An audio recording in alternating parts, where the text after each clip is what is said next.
freedom, man. That's what it's all about.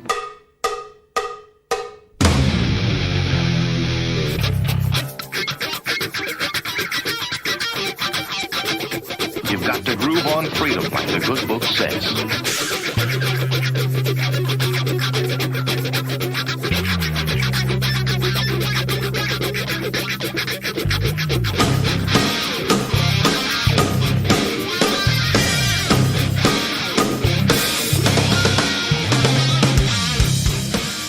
Welcome.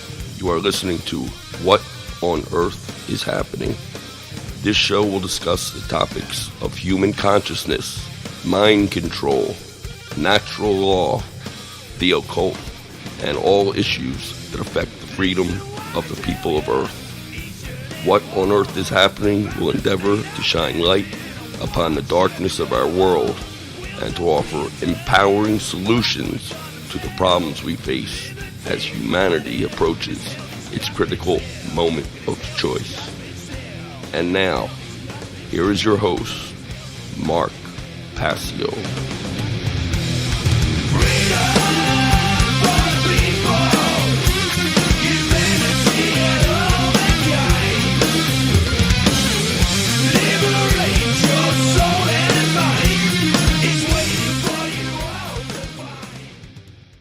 Welcome one and all, you're listening to What on Earth is Happening right here on the Republic Broadcasting Radio Network. I'm your host, Mark Passio. My website, whatonearthishappening.com. The network's website, republicbroadcasting.org. Today is Saturday, October 18th, 2014. This show is live every Saturday evening from 10 p.m. to 1 a.m. Eastern Time. That's 9 p.m. to midnight Central Time. We have another great show lined up for you here tonight. I'm going to be going into the Cosmic Abandonment Extended Presentation. Cosmic Abandonment is a presentation which explores the connection between the interference theory of human origins and the present human condition on Earth. So I'll be going into some researchers that have dealt with the interference theory of human origins tonight. We've done that before on a previous show, but I'm going to actually give some resources for the listening audience to explore regarding some of these researchers. And then hopefully if there's time I can get into some fictional allegories that have dealt with the cosmic abandonment hypothesis, the ancient alien hypothesis, the interference theory hypothesis, if you will. So that's coming up on this edition of What on Earth is Happening. I will be taking calls probably toward the second half of the show. The call-in number to join us, I'll give at the top of the hour for those who want to call in. If you want to get in the caller queue, I know sometimes it can be difficult to get through on the air, so I'll give the call-in number at the top of the hour. The call-in number to join us, 800-313-9443. Once again, the call-in number to join us, 800-313-9443. I'm going to start the show with some very sad news. A very good friend and fellow patriot and fellow truth seeker, Popeye from federaljack.com and the radio show Down the Rabbit Hole, has unfortunately lost his life partner, his wife Marcy. And she passed away, I believe, yesterday. And our heartfelt condolences go out to Popeye. Very tragic thing to lose someone you're that close to and at such a young age. So, Popeye, just know that your true friends are here for you. And if you need anything, please do not hesitate to ask. We're here for you in your time of grief.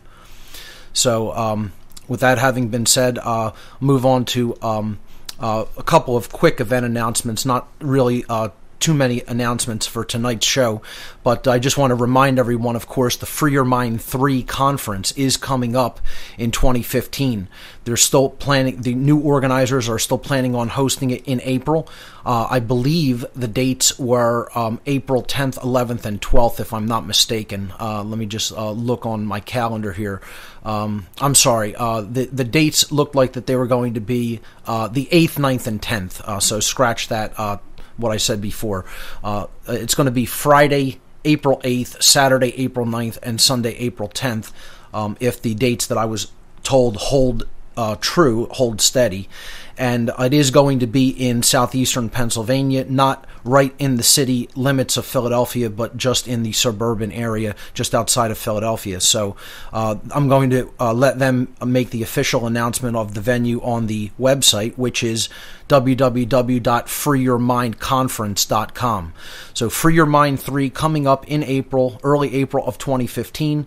Already a bunch of speakers have been lined up for that. More speakers will be coming in the coming weeks. Tickets will go on sale fairly soon, and the official venue will be announced, I believe, pretty shortly. So keep that in mind, and definitely check out the website freeyourmindconference.com. You could also go to the past conferences and see the type of caliber of speakers that are booked for this conference, and watch the videos from the previous two Free Your Mind conferences. So with that having been said, there is a donation button on the left-hand side of the whatonearthishappening.com website. If you feel, as a listener, that you have received value from the information that has been shared and presented on this radio show and my website, you could feel free to make a voluntary donation to help support my work so that it can continue into the future. And that button is on the left-hand side of the site. On the navigation, it's right under the podcast link. It says Donate to What on Earth is Happening, and it's a green button. So with that having been said, I want to direct everyone's attention to the radio show page of my website, whatonearthishappening.com. Just click the radio show tab if you're not already on there. And underneath the player for the show, there are images for tonight's broadcast, and then there are the Cosmic Abandonment presentation slides broken up into two parts.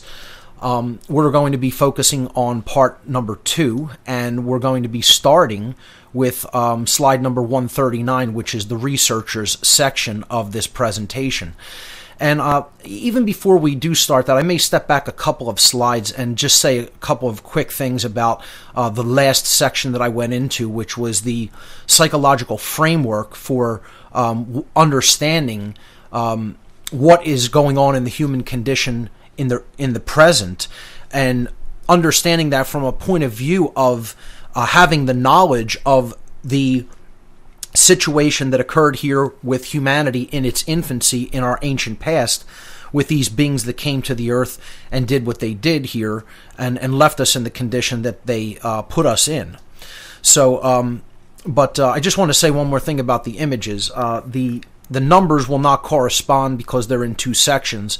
So, you could just go through them in order as I tell you to move to the next slide. I'll try to basically observe the numbers. The best way to do it is to download the zip file of all Cosmic Abandonment slides, and you can unpack them, decompress that zip archive on your own computer, and then you'll have all the slides there in one folder, and you could just open them up with any image viewer as we go. So that's my recommendation, is to just download that zip file where it says all Cosmic Abandonment slides. It's a small zip archive, 48 megabyte archive. So let's start at the section. There was many slides before slide number 139 where I talked about order followers, and I gave some images of order followers as basically being psychologically immature people that don't want personal responsibility for themselves. They don't want the personal responsibility to choose for themselves right action over wrong action, and as such they are what I would consider psychologically immature people. They are psychological and spiritual infants, if you will. They have not grown up. They haven't grown up at a mental level. They haven't grown up at an emotional level. They certainly haven't grown up at a spiritual level, and don't really understand natural law. They don't understand what conscience is. They don't understand the true difference between right and wrong, although many of them are convinced that they are the good guys and do understand the difference between right and wrong. They 100% absolutely do not understand the difference between right and wrong behavior, because if they did, they wouldn't be order followers. The very nature of being an order follower is a wrong behavior, and people will, vehemently disagree with this, and the debate will go on and on between people who don't understand principles or first things and those who do understand principles and philosophy. to understand that the entire mentality of being an order follower is an act of evil in and of itself by its very nature. We'll pick up that concept on the other side.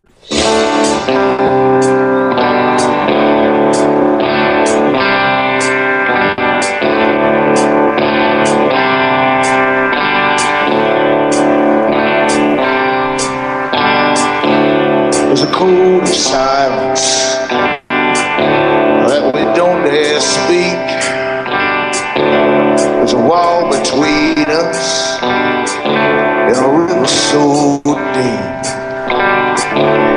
We keep pretending that there's nothing wrong. There's a code of silence and it can't go on. Ladies and gentlemen, you're listening to What on Earth is Happening here on Republic Broadcasting. I'm your host, Mark Passio, my website, whatonearthishappening.com. We're continuing the Cosmic Abandonment extended presentation on tonight's show. We've been covering this for many weeks, and we'll continue to cover it for many more. I was basically talking about slides 137 and 138 in this presentation for those who are following along with the slides. I'm going to go on the last slide that gave an image of order followers and basically start there and just retouch on this one topic to clarify a very important point. When someone is following orders, it's an immoral act by its nature, because what you are doing is you are attempting to abdicate a personal responsibility which can never be given away to someone else, no matter how much you claim that you're trying to give it away. This is essentially a birthright given to you by creation, by the very nature of being a being that has the capacity for holistic intelligence and the ability to discern, the ability for discernment.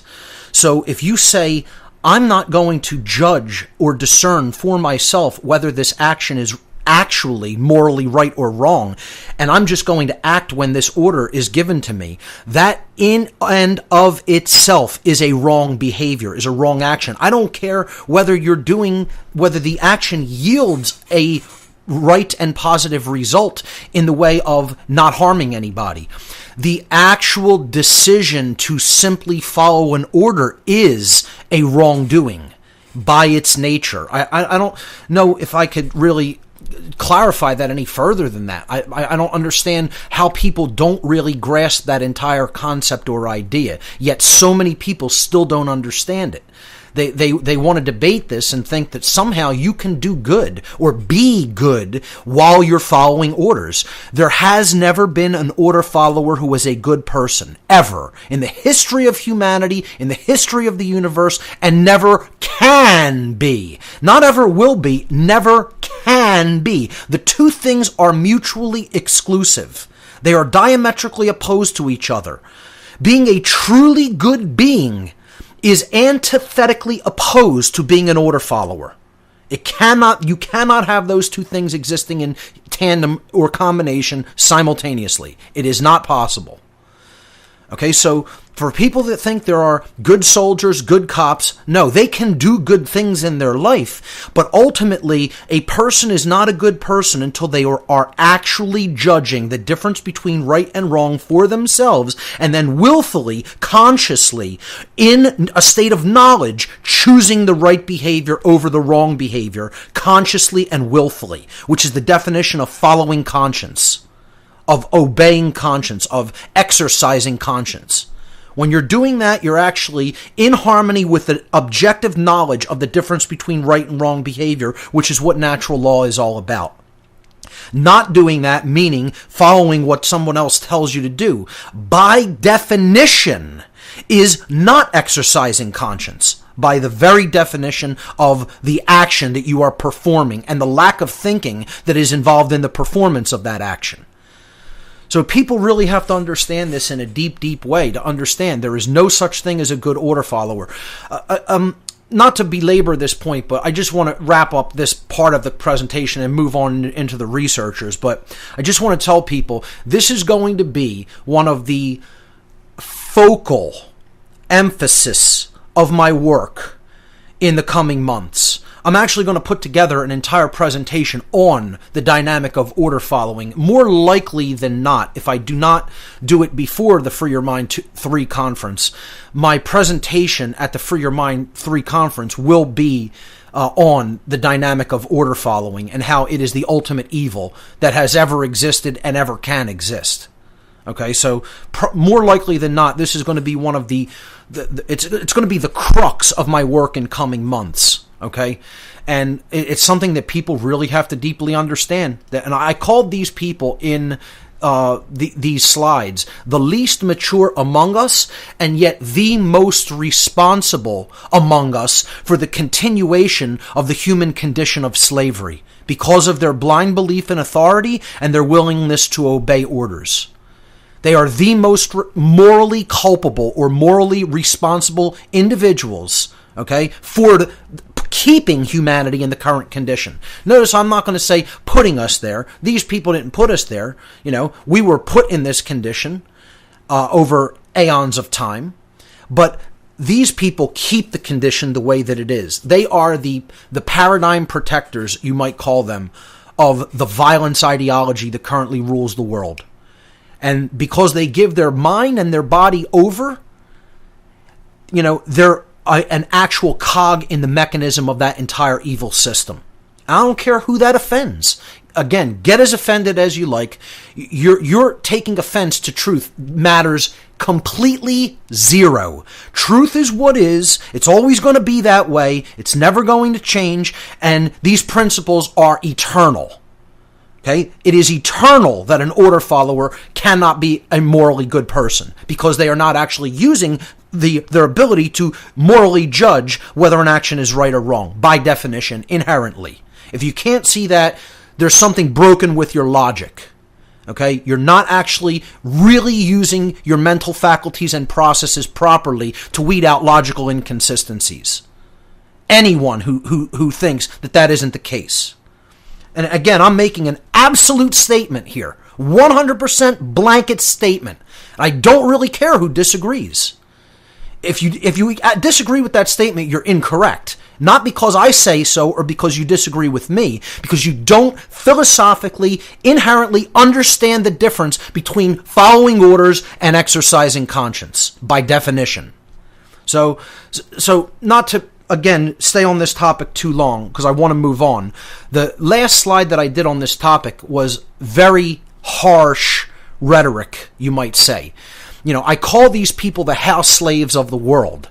And, I was saying that, unfortunately, a lot of these people are so stupid when it comes to their long view of history, or even their short-term view of history, that they're not even offended by that term. They don't even understand what you're saying when you say a house slave, which was basically a slave living in the Civil War era period when black slavery was practiced, particularly in the southern states, where the plantation owner would basically control the rest of these slaves who didn't want to be slaves and who would often, make efforts to try to free themselves. He would control them by giving a select, small, tiny group of these slaves certain special privileges, like more food, more clothing, more blankets in the cold weather, be allowed to sleep in a shack instead of out in the field under the elements, etc.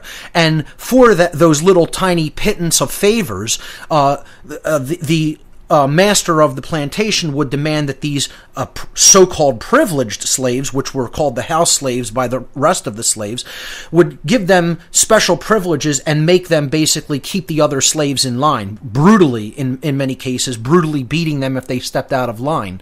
And this is how these house slaves actually turned violently on their own people and basically went along with the bidding of the masters because they got theirs in their mind. But they were still slaves nonetheless. They were still kept, as pets, as work mules, just like the rest of the slaves. It's just that, they got a little bit better treatment by their animal master, And, they thought that they were actually making out in this deal, when in fact all they were doing was putting even tighter chains on themselves.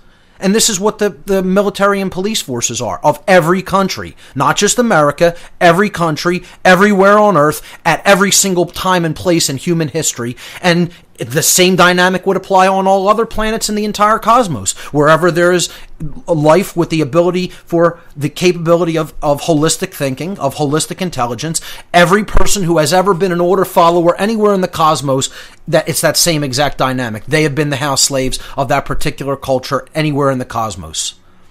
And people have to get this through their thick skulls and understand that order following is not a virtue. It is the antithesis of virtue. It is the exact opposite of any kind of virtuous thinking or behavior. Period. So, that's all I'm really going to say about this. I'll just repeat my little saying that I put in their mouths, because if the truth be told, this is what these people are really saying to the world, whether they understand it or not, or whether anybody else understands it or not, just putting it out there on the table openly, regardless of who likes it. The order followers of the world are saying to everyone else, we are the house slaves of this world. We would rather enslave our own species, ourselves included, because we're some of the biggest, slaves of all, basically agreeing with our own servitude and everybody else's, including our own children. Okay? We'd rather enslave our entire species, including ourselves, rather than grow up, become psychologically and spiritually mature, develop real courage, because these people don't have 1 ounce of real courage. Real courage would be to speak out, to speak the truth, to take the truth into oneself and then communicate it to others, and ultimately to say no. To say no when somebody is telling you to perform any kind of an immoral behavior. That would take real courage. These people don't have 1 drop of it. And for the people that quit this job and refuse to continue to be a cog in the machine of evil, okay, I have all the respect in the world for them. All right? That's not what I'm talking about. I'm talking about the people who continue to follow these orders on a daily basis, who are still in that machine of evil for whatever reason. I don't care because you're feeding your family. I don't care because you can't imagine yourself doing anything else, because you don't think you have the education to do anything else. It does not matter why you continue to do it. Okay? Unless you grow up, develop real courage, and think for yourself, I'd have zero respect for anybody who's still an order follower. You don't deserve any respect. You're not worthy of any respect. Okay? You are the person who is responsible for the continuation of slavery on the earth. The end. Period. Deal with it. You don't want to look in the mirror and accept that that's the truth. You don't want to look at yourself. You don't want to look at all the dark aspects of your subconscious. What made you behave that way? What made you go into a field like that? What did you think you were going to get on the other side? For whatever justifications or reason you chose to do it, the universe does not care. This is another aspect people have to understand. Natural law is boundary conditions existing in the universe, just like any physical law. The physical laws of creation and dynamics do not care about you. You walk off a cliff, it doesn't make a difference if you didn't understand gravity. It doesn't make a difference if you thought there was a ledge there, but there wasn't one.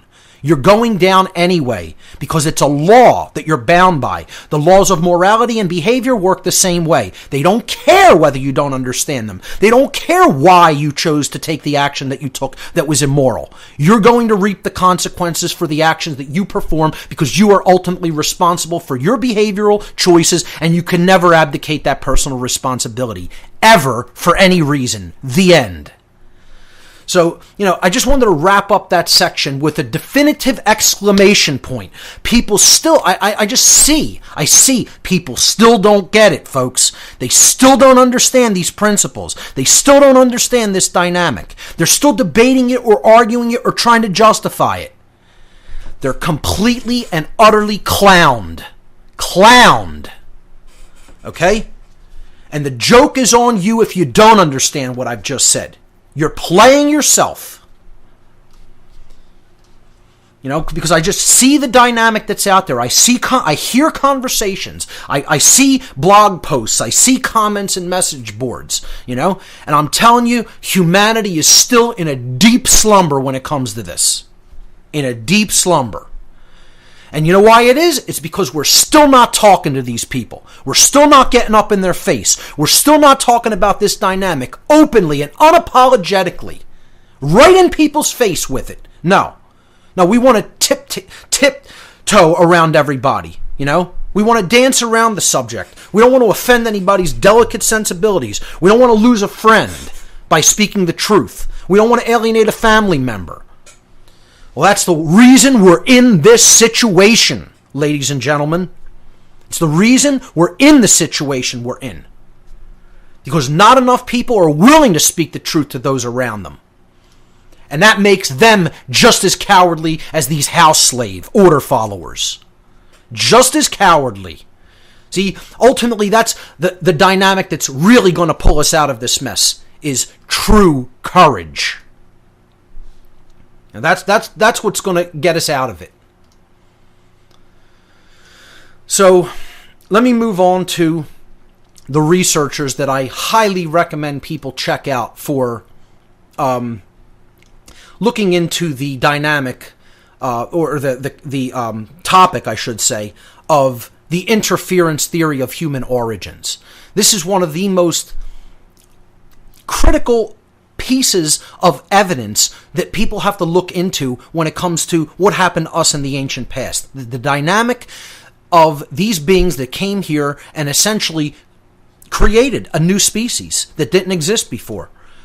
Made them as a slave race that didn't want to think, that only wanted to, follow orders, reproduce, eat, sleep, breed, and do what they're told. And some have come out of that condition. They've evolved out of it through hard work. Through the hard work of those who came before them and propagated knowledge. But many people are still in this original condition, you might say. The condition of, quote unquote, the original sin of what these beings did to a species that they had no right to do what they did to at all, which is genetically hybridizing them, then genetically further manipulating them and dumbing them down even more. And we've talked about this on past shows. Go back into the archive on the podcast section and look at the cosmic abandonment slides and presentation. Watch my cosmic abandonment video, which I had to do very rushed because I only had 2 hours to do it, and there's a couple of errors in it, but the video stands, that presentation stands on its own nonetheless because for that small amount of time I had to do it, I have no problem with the way it ultimately turned out. So this section is called Researchers, and I'm starting here with slide number 139.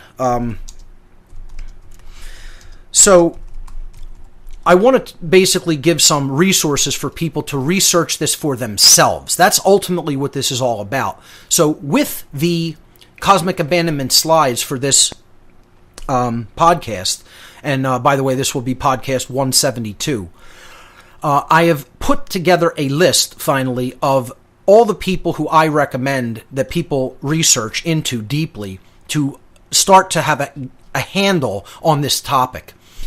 And I've made a little 3 links next to them, basically. Next to each researcher's name or author's name or presenter's name, there is a little G link, a little Y link, and an A link. Okay, so the key is right up above this section, above their names, underneath where it says researchers to explore. And I should take the word into out. It really just should say researchers to explore when studying interference theory of human origins. And there's a key right below that. The G link for each researcher will take you to a Google search of that researcher. So you don't even have to type their name or copy their name into a search engine. You just click that link and you'll be presented with a whole bunch of search results regarding that individual. If you click the Y, it will do a YouTube search on their name. And again, you may get different results. Certain people will have more, videos available. Certain people might not have any videos available, but it's there nonetheless as a resource to, if you want to research a particular person's work, you click on that. It'll do a YouTube search on it if there's any videos related to their work. Then if you click the A, that will take you to an Amazon.com search. There's other bookstores and whatnot and places to obtain hard copies of materials, but Amazon is a pretty well-known one. It's, deals with a lot of merchants all over the world, so you can click that. If you wanted to do it, maybe an eBay search, look for different prices or whatever shopping outlet you like, you can go and search on places that accept Bitcoin if you use that. it's up to you, but I just provided one link where you could find materials to buy from these researchers. And so I went with Amazon because it's probably the easiest and the most familiar for people. So if you click the A, that will take you to an Amazon search for that individual researcher, and you could see what materials are available by them in the form of books or DVDs or things like that. So with that having been said, let's jump into this section. I'll move on to slide number 140 and talk a little bit about some of these researchers. The first I want to mention is, and I'll mention probably all of them in this list that I compiled, but I want to really focus on some of who I would consider the heavyweights or the really important people to study. The other thing I want to say, and I always do whenever I talk about other people's work, because if you don't give this caveat, you have a million people knocking down your door saying, how could you get behind this person? He said this. Do you agree with that? I don't agree with everything that any of these people have said or write about. I think their research is valuable. I think you need to look into it to put a bigger picture together. You come to the truth by doing eclectic research. That means gathering all your grammar from various sources of information. You gather all the seemingly disparate pieces of information, you bring them together, and then you start filtering it, and you work through it, and you say, look at these commonalities. Look at this person, doing this research. How did he do this? What was the process he used to look into that? Here's his conclusions. What are these people's conclusions? Does it make sense when it fits together? Does it explain what's going on now in a more clear way, in a way that makes sense? You could ask so many questions regarding these people's work. It doesn't mean I agree with everything any particular one of them says. I think their work is valuable and is worth looking into. Okay, so Eric von Daniken is the first. This is slide 140. He's written a slew of books, made tons of documentaries. Chariots of the Gods, of course, is his most well-known work. He also wrote a book called Gods from Outer Space, which I definitely recommend to people. It's one that I think people would really get a lot out of. Some of these books are still in print. Some you can find, again, on Amazon or eBay or something like that. Some of them may have fallen out of print and may be a little bit more difficult or expensive to find. And many of them you can also find online. You could actually download them in either PDF format, portable document format, or electronic book format, EPUB format, electronic publication. So, you could do torrent searches if you want to try to find these people's work. You could, in many cases, you could... as is the case with many of these researchers' work, you could, request my ARC drive, my amazing repository of knowledge hard drive, which many, many people have requested from me. It's actually really has gone very well, the distribution of the research that I've compiled over the years online.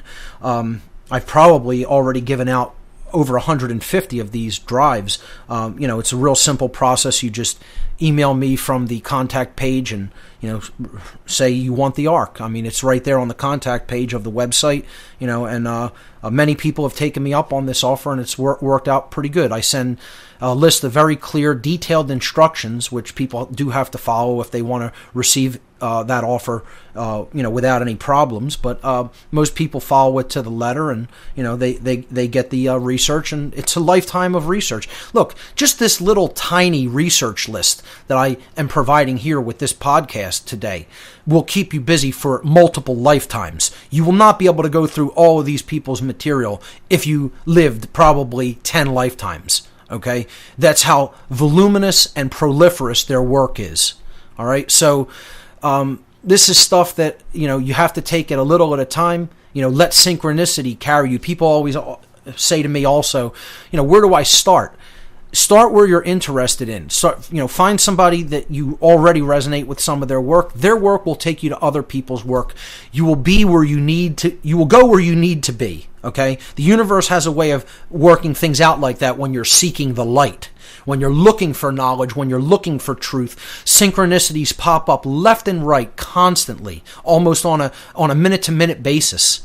That's how it was during my rapid awakening process, when I really kicked into high gear. Of course, my initial awakening stage was very slow, and I had to come out and decondition myself from, satanic thought, from the, dark occultism that I was involved in my youth. But after that, when I really started seeking the light and seeking truth, the process really accelerated.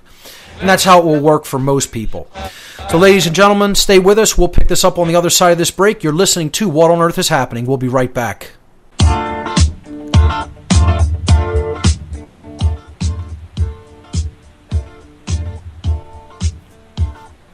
We don't need no education.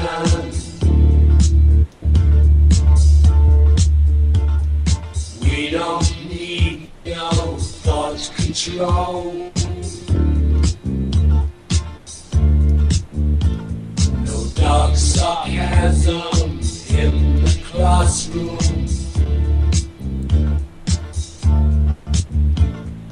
Teacher, leave them kids alone. Welcome back, everyone. You're listening to What on Earth is Happening here on Republic Broadcasting. I'm your host, Mark Passio. My website, whatonearthishappening.com. I want to apologize. I think I spoke right through the last network break because there was a slight technical problem on the network, and I did not hear the break coming through my headphones in my studio here. So no worries. You can still hear that content when I put my podcast up on my website, because I actually record everything here on this end. That's what I edit my podcast from.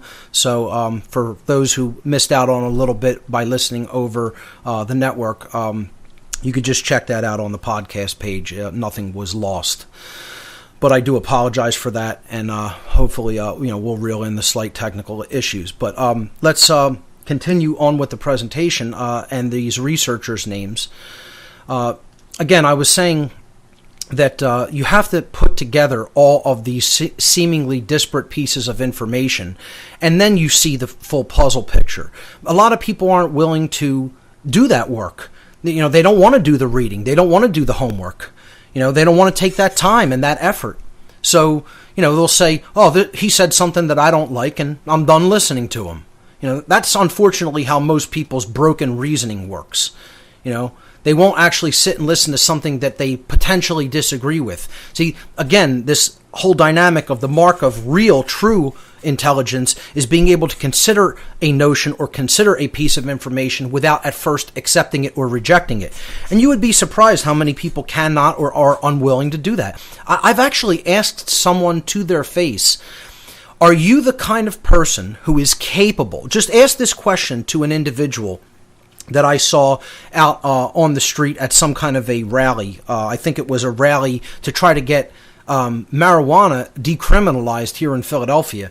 And I was asking one of the people who attended the rally, I was talking about consciousness and how, it's never brought up that you own your own consciousness, you own your own body, and somebody telling you that you may not put something into your body is a claim of ownership on that body and consciousness, and therefore it's slavery.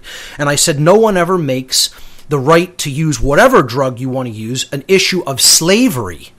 And the person was so got so, flummoxed and offended by this, which is it's really the real issue that goes on with any concept of prohibition. And this person didn't understand the principle of self-ownership behind it, that they're like, look, I don't want to talk to you anymore. I don't want to hear anything else that you have to say. This is how unconscious and unready to hear truth this particular individual was. And I said, just listen, what do you need to take that kind of a all or nothing approach for? I said, there's no possibility of interchange or interaction for information with you, clearly. I said, just answer me this one question, and then I'll leave you alone. Are you the kind of person that is capable of listening to information or reading information or watching information and reserving judgment about what you've just seen, heard, or watched, okay? Read, heard, or watched. And just putting the idea somewhere in your thought processes of your mind but not actually immediately accepting it as being true or rejecting it as being completely false.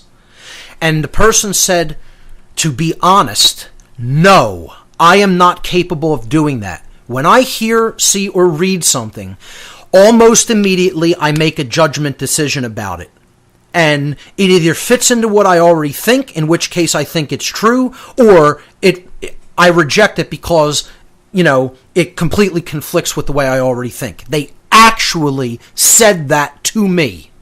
And I said, goodbye, there is no help for you. I said, there is nothing I can show you. There is nothing I can teach you. There is nothing I could do for you. I cannot assist you in any way. That's called the 100% calcified ego. That's what the ego is, ladies and gentlemen. That's one of the things that the ego is, the deep calcified ego attachment. That's what it is right there. It's no better way could I describe it to people. And this is what you see when it comes to this topic. People don't want to do the research. They don't want to listen to someone else and just put it in their mind.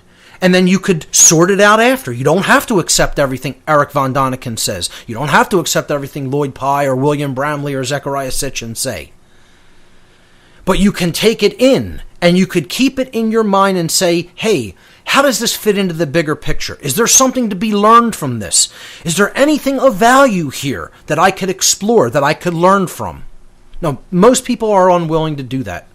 They already have their belief system, and information be damned. That's where most people's head is at. So the next researcher on slide 141 I want to call to people's attention is Zecharia Sitchin. Zecharia Sitchin has put out some of the most proliferous amounts of work when it comes to the ancient aliens / interference theory hypothesis out of any other researcher. And he's often, along with Eric von Däniken, considered kind of like, the grandfather of this field of research. And, there is just so much in the way of books that he's written. And his books are they read like textbooks. He's put out the whole Earth Chronicles series, starting with the famous 12th Planet book, which I highly recommend. Other books in that series were Stairway to Heaven, Wars of Gods and Men, which I actually amazingly just found in a trash pile in outside of a thrift store. The Wars of God and Men was sitting in the trash for stuff to give away for free. This is the kind of stuff I come across when I'm walking the streets of Philadelphia. I magically am there at the right moment. It's a book I have digitally, but I didn't have a hard, printed copy of it. So, of course, I took it. I found another book by Sitchin in like a bargain basement section of a thrift store, The End of Days. That was his most recent one. Other books in the Earth Chronicles were The Lost Realms, When Time Began was book 5, book 6 was The Cosmic Code, and then End of Days was the last one in that series. I believe he wrote that shortly before he passed a few years ago. There's also Divine Encounters, Genesis Revisited, Journeys to the Mythical Past. There were Giants Upon the Earth, and then, of course, The Lost Book of Enki, which is just an amazing, recounting of the ancient story that happened between the quote-unquote gods, these non-human entities that came to the earth in the ancient past, and the early human beings who they basically were ruling over like gods, as the authority figures and the kings on the earth back in the ancient past. So highly recommended is Sitchin's work. He also appears in a lot of documentaries on this topic. Let's move on to the next researcher, Lloyd Pye. Lloyd Pye, of course, famous for the Star Child skull exploration, which he's done a lot of great work with and DNA analysis on. And his books, Everything You Know Is Wrong and Alien Origins, that's really the main crux of Pye's work, is human origins and hominids, and how human beings are not evolved from our hominid ancestors, but are a result of genetic manipulation. I think Pye's work is some of the best in this regard, and I really highly recommend everybody checking him out. You could go to his website. You could download some of his videos on YouTube. Just brilliant stuff. And unfortunately, he passed back in 2012, the week that I did this original presentation of Cosmic Abandonment here in Philadelphia. Slide 143, William Bramley, most famous for writing the book The Gods of Eden, which is a book about, again, the early human experience with the gods still living, the quote-unquote gods still living on the earth with us. Bramley takes kind of a little bit of a different approach, and I think he somewhat sees it as they were trying to uplift us and make us. They were our creators, our gods, quote unquote, and some of them were there to try to bring humanity out of its early mental state of barbarism and degeneration, which of course they put us in. He kind of doesn't really get too much of a down attitude toward these beings. Certainly I do. I don't see these beings as moral or ethical in any way. I've said that time and time again. So we'll pick this up on the other side, folks. Ladies and gentlemen, stay with us. You're listening to What on Earth is Happening. We'll be right back.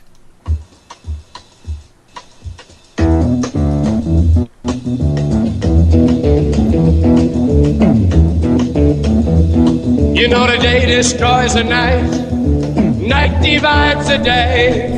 Try to run, try to hide, break on through to the other side, break on through to the other side, break on through to the other side, yeah. Welcome back, everyone. You're listening to What on Earth is Happening here on RBN. I'm your host, Mark Passio. My website, whatonearthishappening.com. We're into the second hour of the show, and we are continuing with the extended Cosmic Abandonment presentation, as we have for many weeks here on the show. I'm going to get right back to the slides. We were on slide number 143. I was talking about William Bramley's take on the quote gods of the ancient past, the Anunnaki, the Nephilim, etc. He kind of lets them off the hook a little bit easy for my taste. I really look at everything they did here as very immoral. And, some of them tried to clean up the mess afterward. But, some of them didn't want to do it, didn't want to do what they went ahead and did. But they did it anyway, So it's kind of like they say, the apple doesn't fall too far from the tree. We don't understand morality just like our parents didn't understand it. So very unfortunate, but true. So let's move on to slide 144. I'm going to pick up the pace a little bit because I really want to get to some callers who are holding and take some more calls throughout the show. So let's move on to slide 144. Michael Tellinger. His book, Slave Species of the Gods, is perhaps the single most important book that has ever been written on this entire phenomenon, on this area of research, etc. Okay? People have to read this book. That's all I'm going to say about this guy. This book is required reading. If you don't already have it, get it. If you haven't already read it. Okay? He's also done a lot of good work with the concept of Ubuntu. He has a book out called Contributionism, a blueprint for human prosperity, which is also an excellent book. Michael's take on ending money, I certainly agree with. Some of his methodologies I don't particularly agree with. I don't think he has a firm enough handle on the concept of ownership, which is what all rights are based upon. And many people who are, I'm not saying this about Michael in particular, I'm just saying many people in general out in the world who are very right-brained don't have a concept of the true concept of ownership. They don't have that understood, and they want to try to say that there's no such thing as ownership. It's like, if you're too left-brained, you think there's such a thing as authority. If you're too right-brained, you think there's no such thing as ownership. Well, these two things go hand in hand together, because if you don't claim ownership of yourself, ladies and gentlemen, authoritarians who believe in authority come over and claim it for you very readily. And if people still don't understand the concept of self-ownership, God help us. What can you say? What else needs to be said that hasn't already been said? You know, that's the way I think of things nowadays. It's like, really? People are still this deep in unconsciousness? And this long, all these people have been talking about these things. All this information's out there, and still, people haven't even begun. Or have gone so far off track in one form of imbalance or the other, they continue to believe in authority, or they actually have worked themselves into an imbalanced state to believe that the whole concept of ownership is completely and utterly illegitimate, needs to be thrown out the door. You know, so nothing could actually be owned, including my body, my consciousness, while I'm inhabiting this body in this physical vehicle. Somebody would say, I don't own this, because they want to take things to the right brain extreme of, well, it's not eternal. Well, nothing has to be eternal for you to own something. My computer isn't eternal, but I own it. It's my property. You know, my body's not eternal either, but I own it. It's my property while my consciousness is inhabiting it.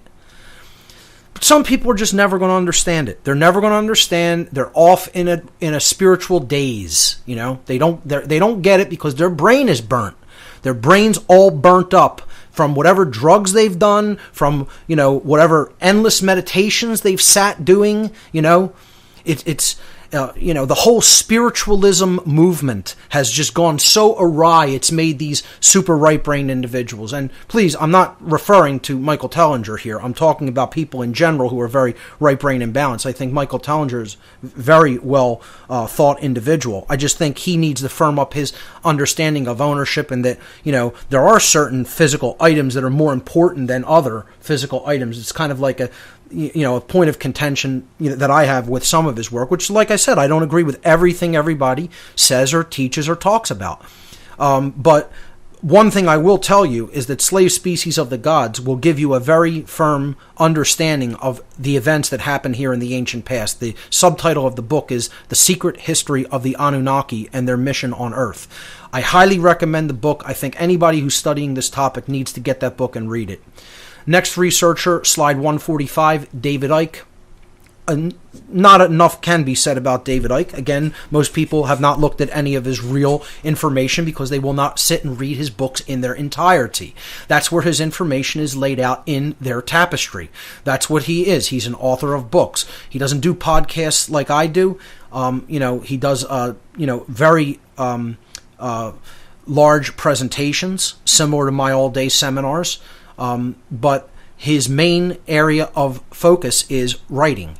That's what he does. This is what I more than not loathe to do. I'm not, by my nature, someone who really likes to write words, but when I do write, I can write well. And, you know, again, I'm working with an editor to get a book out by sometime next year. But David's work is in his books. And for people who really want to look at the information that he has assembled and put together and aggregated, you need to read his books in their entirety. And they're long, big books that read like textbooks. Again, this is not information that is put out there to entertain people, so you have fun with it. They're not picture books. It's not like, you know, you're going to jam out to some rock music. It requires focus and intent and dedication and time and energy and effort. You know, nobody wants to put those things into that. We want just self-gratification.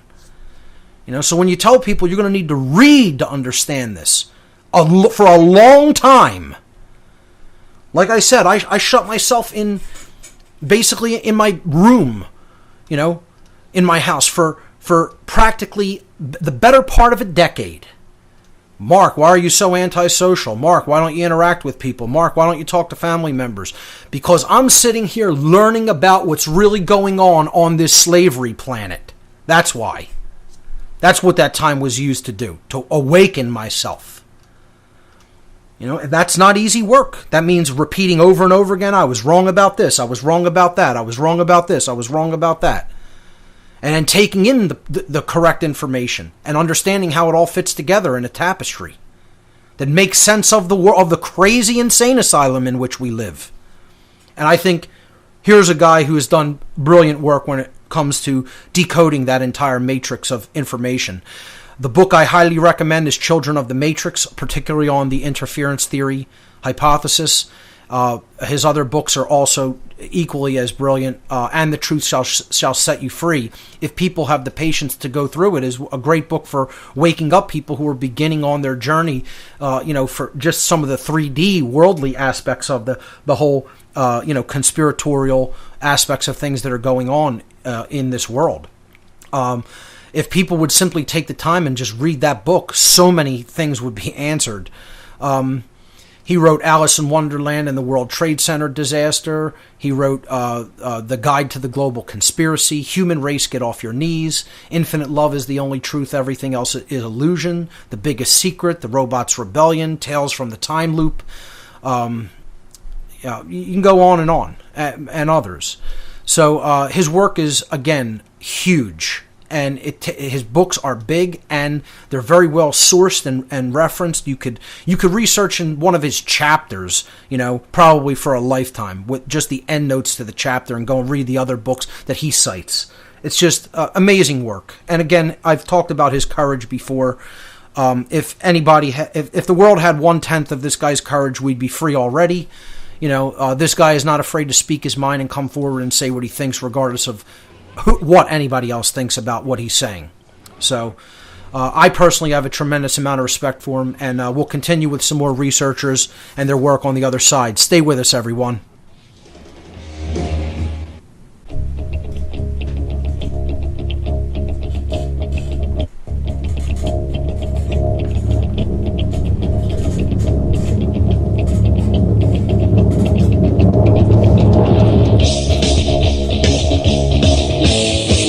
Welcome back, everyone. You're listening to What on Earth is Happening here on RBN. I'm your host, Mark Passio. My website, whatonearthishappening.com. I'm going to continue to move through some of the researchers that I think people should be aware of and check out their work. The next person is Credo Mutwa.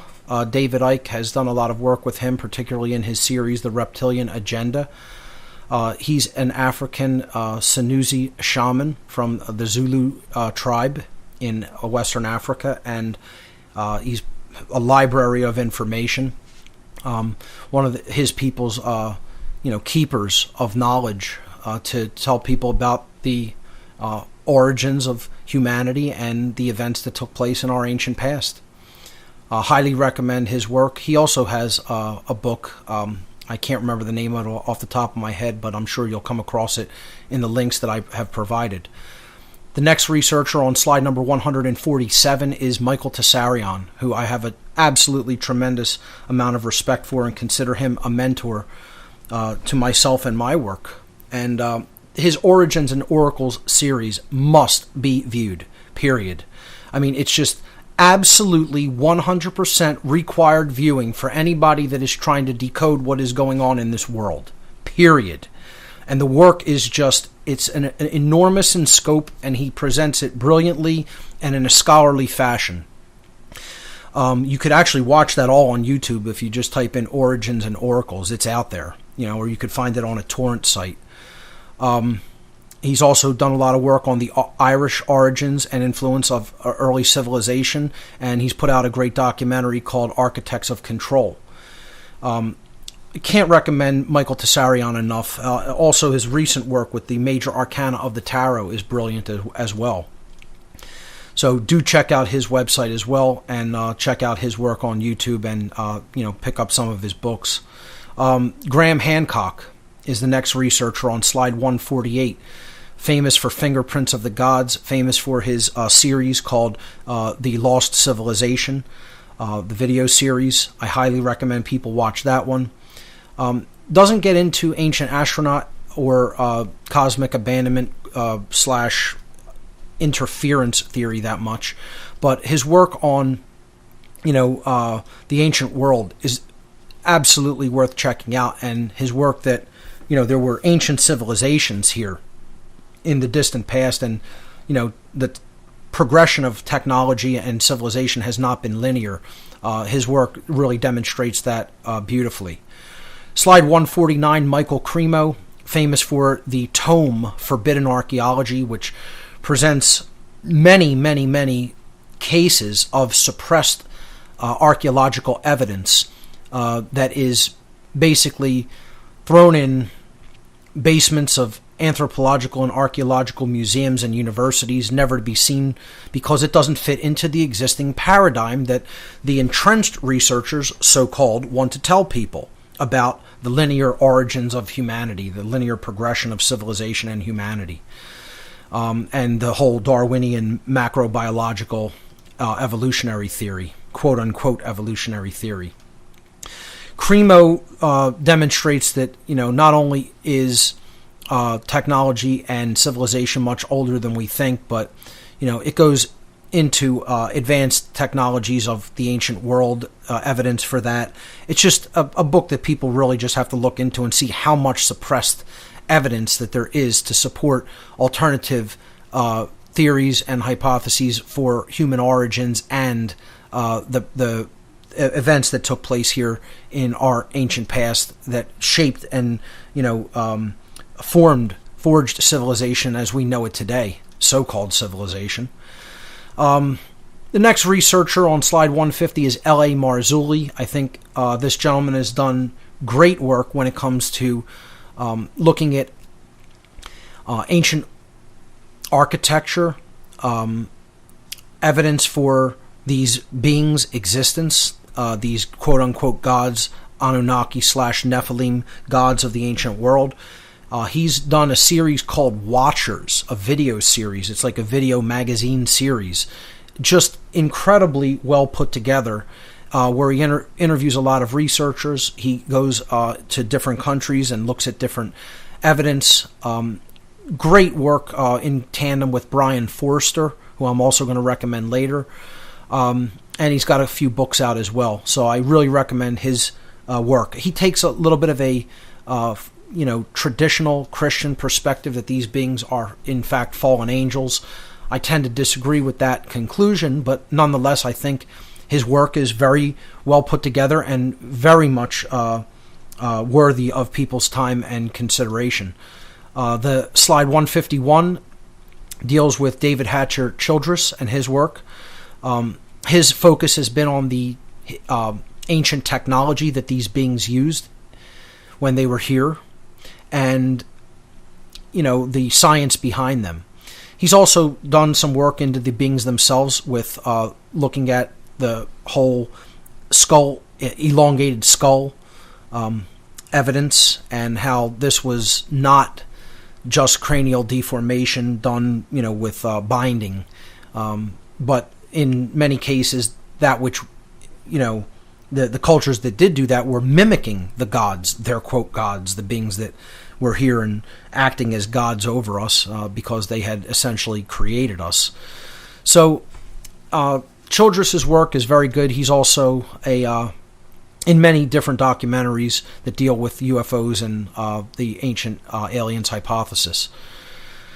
Slide 152, Trey Smith. His main work has been looking at the Nephilim and the stories of them in the ancient past. Great long DVD series called The Nephilim, The Truth. He's also done another pretty good series called Noah. I definitely recommend checking out his stuff.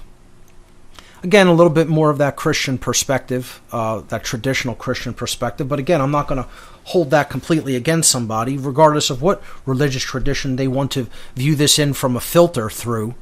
That's their filter that they're processing it through. I could still listen to the information and take what is valuable to me from it without having to accept their conclusion regarding what these beings are, what it means in the spiritual aspect, So they could have their look at what this means spiritually, and I could have my look at what it means spiritually. It doesn't mean that I think that all their data needs to be thrown out. I don't look at this from that type of a traditional Christian perspective. But nonetheless, many researchers who do study this have come from it from that biblical perspective, and I don't have that much of a problem with that. Again, I don't have to agree with their conclusion, but I can look at all the evidence that they've aggregated, and that can basically be put into the huge pool of resources and evidence to draw from and help understand the dynamic better. Georgios Tsoukalos is on slide number 153, of course, very famous for his Ancient Aliens series, which I definitely think is really worth watching. The earlier ones, I think, are some of the more densely information-packed, and then, as they are more pressed to come up with some original information, some of the later ones may stretch a bit and, put forward some deeper conjecture than I would prefer. But nonetheless, the Ancient Aliens series, particularly the early ones, is excellent viewing, and I definitely recommend people watch those. The next researcher on slide number 154, Immanuel Velikovsky, of course, famous for his Worlds in Collision book about the formation of the early solar system and how heavenly bodies collided and, released tremendous amounts of energy into our solar system. He was ridiculed endlessly for this whole hypothesis, and, in more modern times, he's been kind of vindicated, and a lot of, cosmological evidence has proved him correct. So a couple more researchers I want to talk about on the other side, and then hopefully we can get to your calls in a couple of segments. Ladies and gentlemen, stay with us. You're listening to What on Earth is Happening. We'll be right back.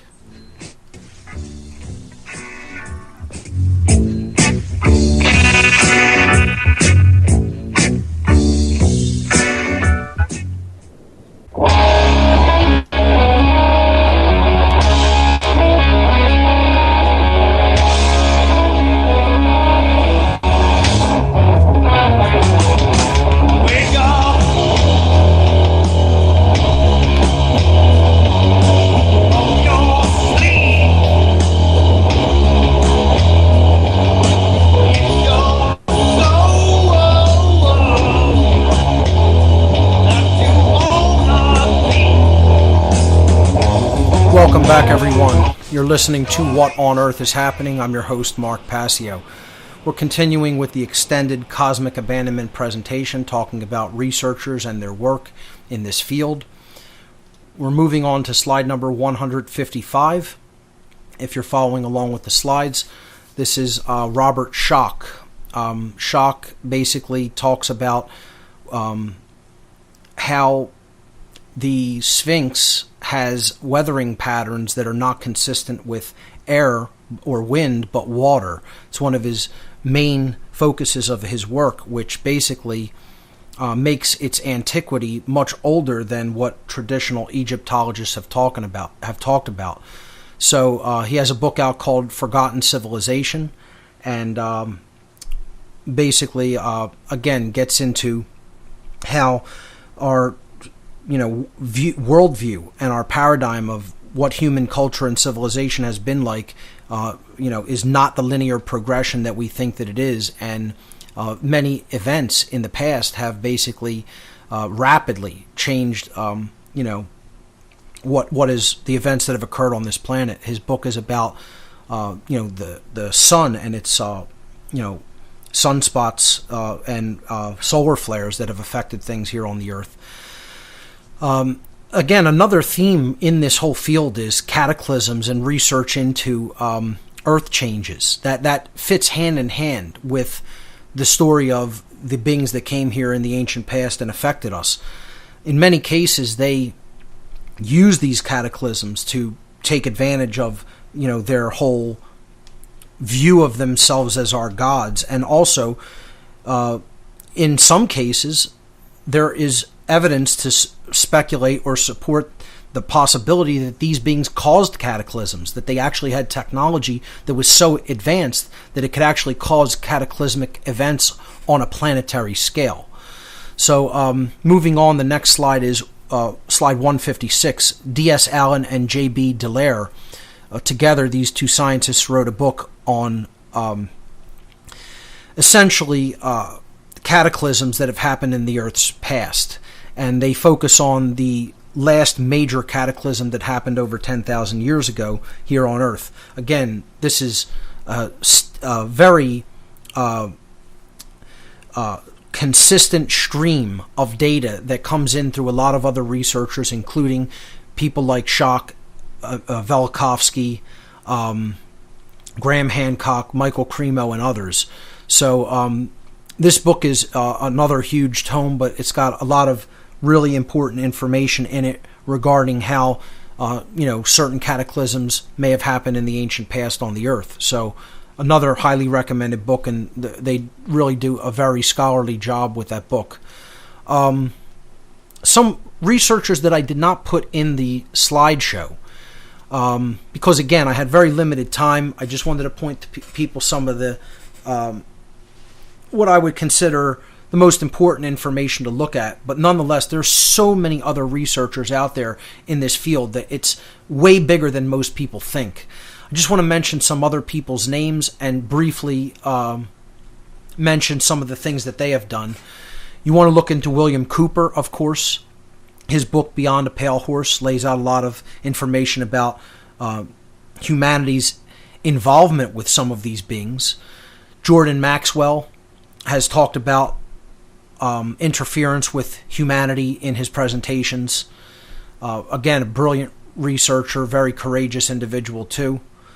Brian Forrester has done some of the best work with the elongated skulls evidence, and he's also done a lot of great work with Nephilim architecture. His work is highlighted in L.A. Marzulli's Watchers video series. I definitely recommend all 7 of the Watchers videos. I think he's coming out with an 8th one very soon too. So Brian Forrester also has a good YouTube channel. I'm sure if you click the YouTube link, you'll come across that in the links that I've provided. Richard Hoagland, I think, has a lot of great information on ancient civilizations on other planets in our solar system, namely Mars. Somebody I've been following his work for, 20 years. Just absolutely great stuff. Again, I wouldn't say I agree with everything that he thinks, or, I would say he needs to go further in some of his understanding and areas of research, particularly when it comes to government and authority. But in general, I like his work, and I think that he is a person who's trying to get at the truth of what happened here in our very ancient past. Richard Mooney wrote the book called Gods of Air and Darkness, which is another great book, old, not very difficult to find in print anymore, but deals with a lot of ancient technology and hypotheses about beings that may have come here in the ancient past. Also gets into a little bit about the possibility of the moon being a non-natural object that possibly may have been artificially created, similar to some of the things David Icke talks about when he talks about the moon in his newer material. Rob Skiba, or Skiba, I'm still not really sure about the pronunciation. I think it's Skiba. He has some great videos on the Nephilim on YouTube. I definitely recommend people check those out. Again, kind of a traditionalist, Christian perspective, but again, I don't have to agree with his conclusions to look at his data. Jay Widener, done a lot of work on alchemy and the Great Cross of Henday. He wrote that book with Vincent Bridges. I definitely recommend that. But he also gets into the archons and what they may be. And this kind of overlaps and fits in with the interference theory hypothesis as well. Paul LaViolette, another scientist who has done a lot of research when it comes to cataclysmic events and what may cause them. He talks about Seyfert galaxy explosions in his book Earth Under Fire that may send out gravity waves from the center of galaxies and affect planets in the outer recesses of the galaxy. Definitely a book worth checking out. Connor McDarry, again, this is a researcher Michael Tessarion often points to in some of his work. He's done some work with, humanity in the Eden time period, the whole Garden of Eden story. Ignatius Donnelly has done a lot of brilliant work regarding Atlantis and lost ancient civilizations. His work is actually very, very scholarly put together and worth checking out. John Anthony West does a lot of work with the ancient Cometian or Egyptian civilization and their whole belief system and spirituality. Definitely a gentleman I highly respect and recommend people looking into. Mark Pinkham, he wrote the book called The Return of the Serpents of Wisdom, which deals with this topic. Steve Quayle, he's done a lot of research and work with the Nephilim and giants, etc. Thomas Horn, Again, a lot of work with Nephilim. Both Quayle and Horn take, again, a Christian perspective when it comes to it. Will Hart, he's a lesser-known researcher. He wrote the book called The Genesis Race, Our Extraterrestrial DNA and the True Origins of the Species. A great book, which I definitely recommend people checking out. Rick Smith, also known as the UFO teacher. He's done a lot of great work on this topic. He's also put together a lot of work about the Moorish legacy and its suppression by the entrenched powers that should not be. I definitely recommend Rick Smith's work. I was recommending him for the Free Your Mind 3 conference. I'm not sure if the new organizers are going to look into his work and take him on board, but I'd like to see him speak there. W. Raymond Drake has also put out, I believe, several books on this topic. Let me see if I could find the one that I was recommending for people. It's called Gods and Spacemen in the Ancient East. Goes into, the Vedic gods and, their ancient technology that they used and how these were basically recountings of beings that came here from another place. So, Drake's work is definitely worth looking into. There's Andrew Tomas. I believe I'm saying that right. He wrote a book called We Are Not the First, about a lot of, proof of ancient technologies and beings that had come here, lost science and technology. Pretty good work. Let's see. Robert Charot, if I'm saying that properly. It's obviously a French name or a French-Canadian name. He wrote the book called Forgotten Worlds. I believe he also wrote the book called The Book of the Masters of the Earth. But Forgotten Worlds postulates, scientific and technological advancements of beings from the ancient past.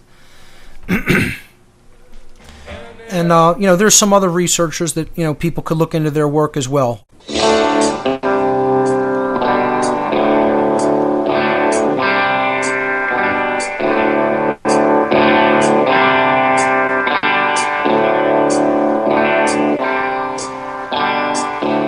There's a code of silence that we don't dare speak.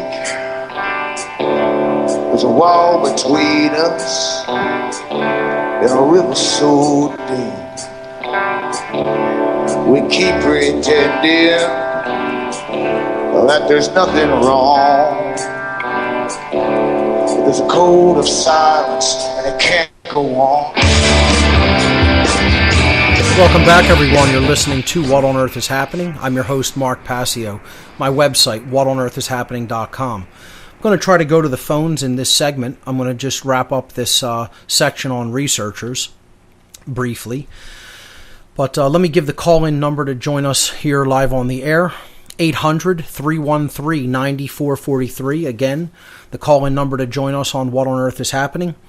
800-313-9443. That's a toll-free number, and there's no taboo topics here on the show. There never is.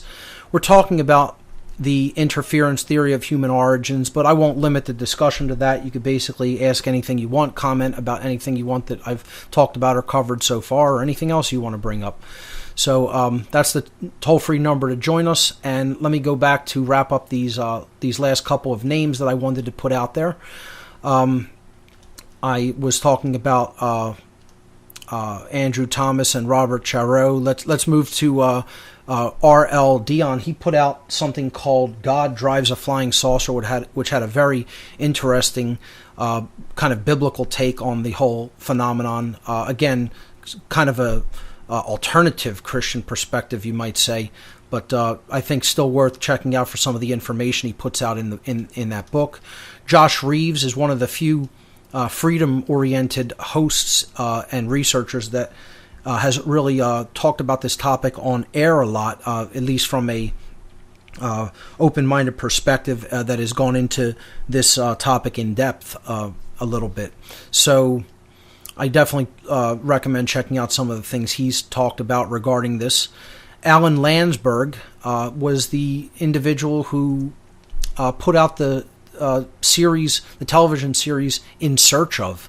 And he also, I believe, wrote some books on the topic, if I'm not mistaken. But the In Search Of series really went into a lot of alternative explanations about different things in the world and, mysteries of the past and hidden technologies, occulted technologies, etc. So it was a very well put together series. I believe it was done back in the early 80s, if I'm not mistaken. It could have been in the late 70s. I think it was in the late 70s. But he also wrote a book called In Search of Ancient Mysteries, and it definitely deals with a lot of these topics as well, and is a decent read.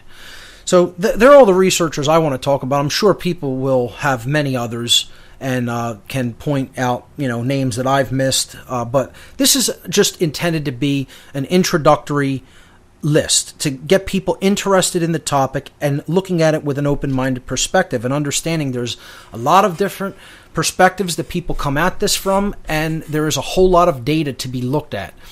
But that's what finding the truth is all about. That's what truth discovery is all about. It's about gathering the information from a wide, eclectic variety of sources and looking at it all without prejudging it, and then performing a filtration process upon it to be able to get the big picture about what is really going on. So if you do that, then I think you'll understand the bigger picture and the big pattern that the powers that should not be in this world don't want us to see or understand. So I think if we do that, we'll be one step closer to really understanding ourselves. That's what this is all about. See, people will say, well, why do we need to know about all this stuff that happened? Isn't that ancient history? Isn't that all in the past? Yes, but no.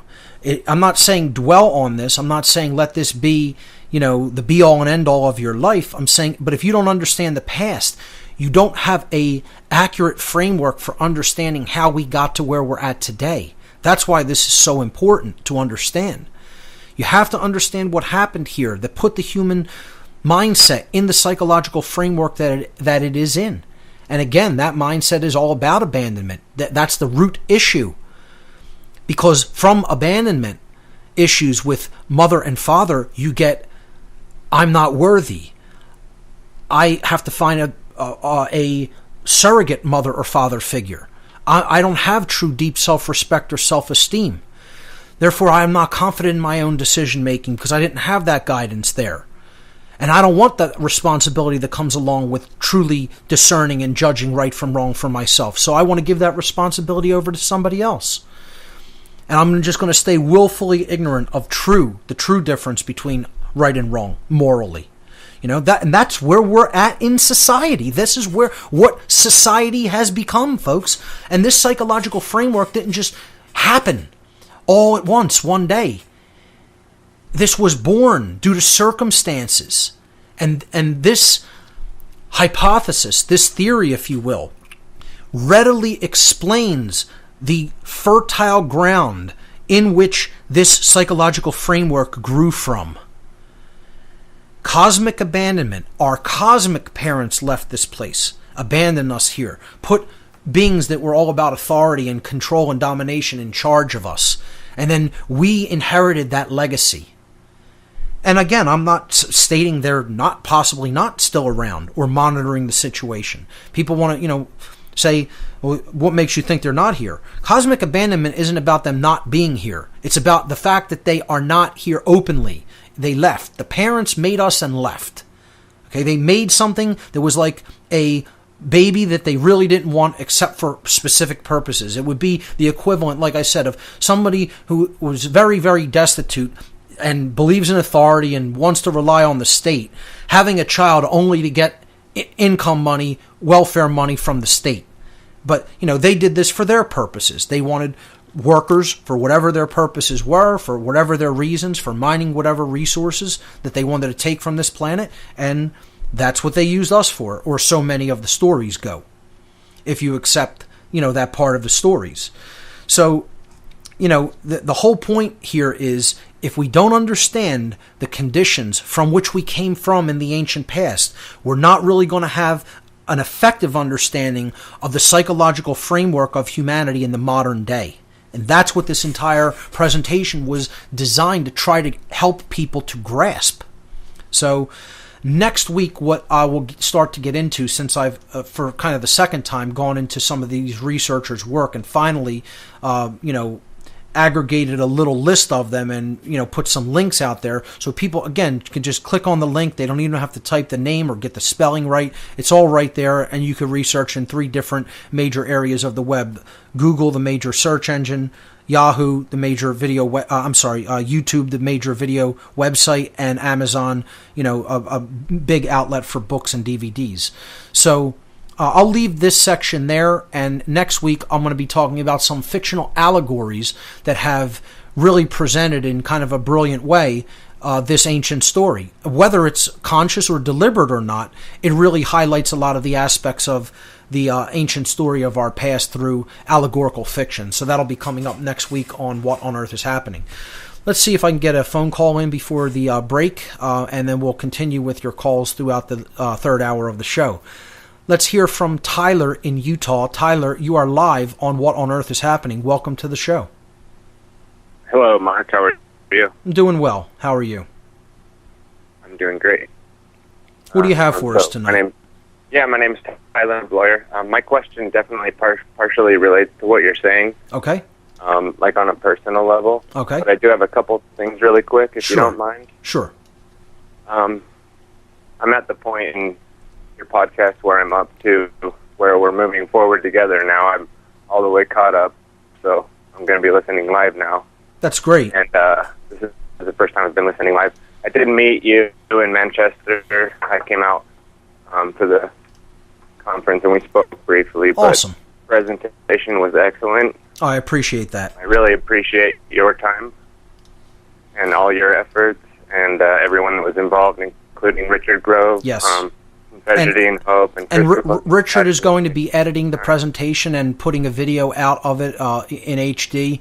He said the video came out very well. The audio came out very clear. I got my slides over to him, and he's going to be editing that. Yeah, And I'm waiting. It'll probably look similar to the Natural Law video. Right. He did a phenomenal job with that, and that should be up probably. I don't want to give a time frame. There is no rush for it, but it'll be up shortly, and people will be able to check out that seminar on demystifying the occult. Got an update from him yesterday. Says he's working on it. So. Awesome. That's great. So, I want to thank again the woman that mentioned to you, that you've mentioned several times throughout your podcast, that kind of sparked you on this thing with, releasing your information. Yes. And I think that, she's a very important person in your life, and it just goes to show how important it is, when somebody says something that they feel like they need to say to somebody. Sometimes it does really plant a seed that matters. That's And right. I would like to come back and ask my question. Absolutely. I'll hold you through the break. Stay with us, everyone. We'll be right back.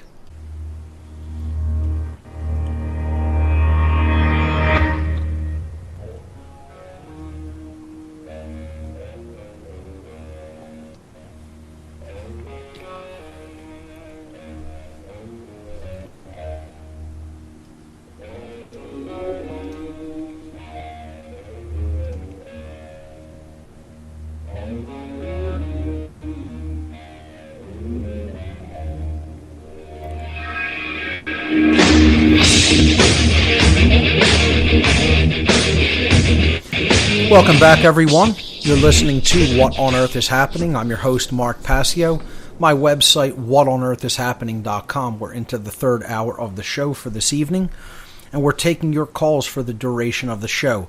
The toll-free number to join us, 800-313-9443. We were talking to Tyler in Utah.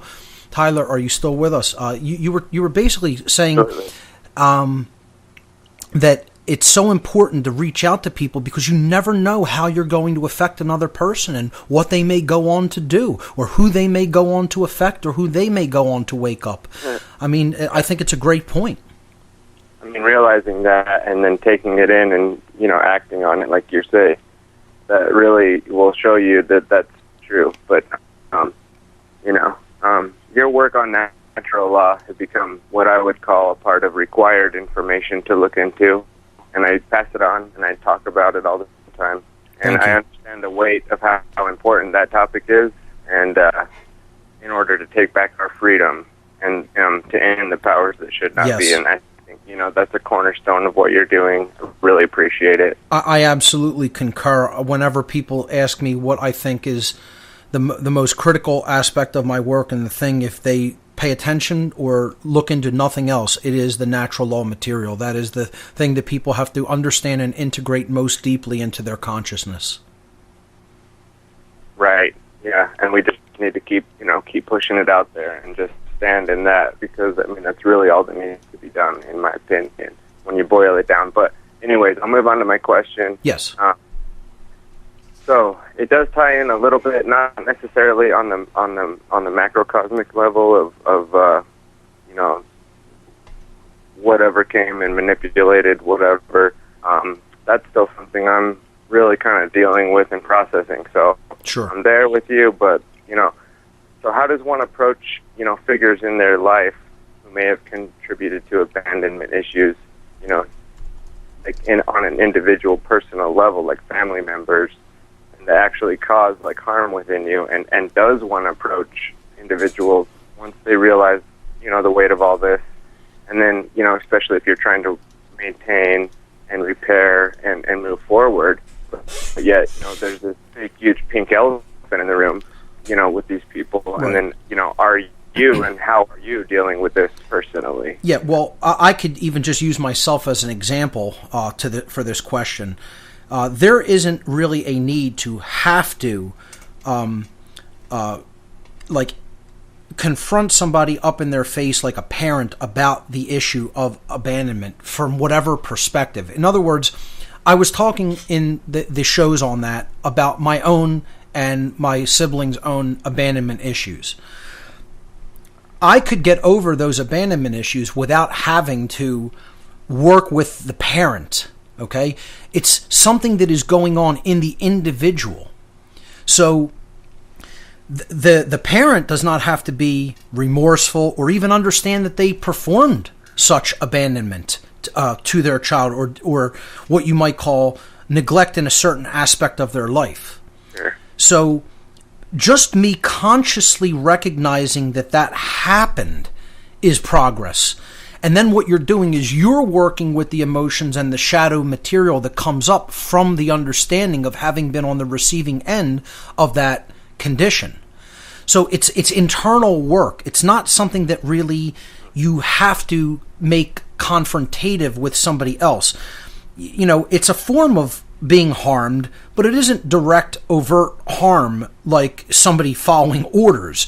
It's, them not just really deeply understanding the things that are really, truly required for the upbringing, raising, nurturing of a child. Most people on this planet simply just are not good parents. I mean, it's just almost like take the higher road and move forward without necessarily, making the situation any worse. Right. And then it's also about understanding the things that are required for true nurturing of a child and raising, real, true raising morally of a child. Move forward. That's right. Then you can do that if you're going to bring a new life into the world.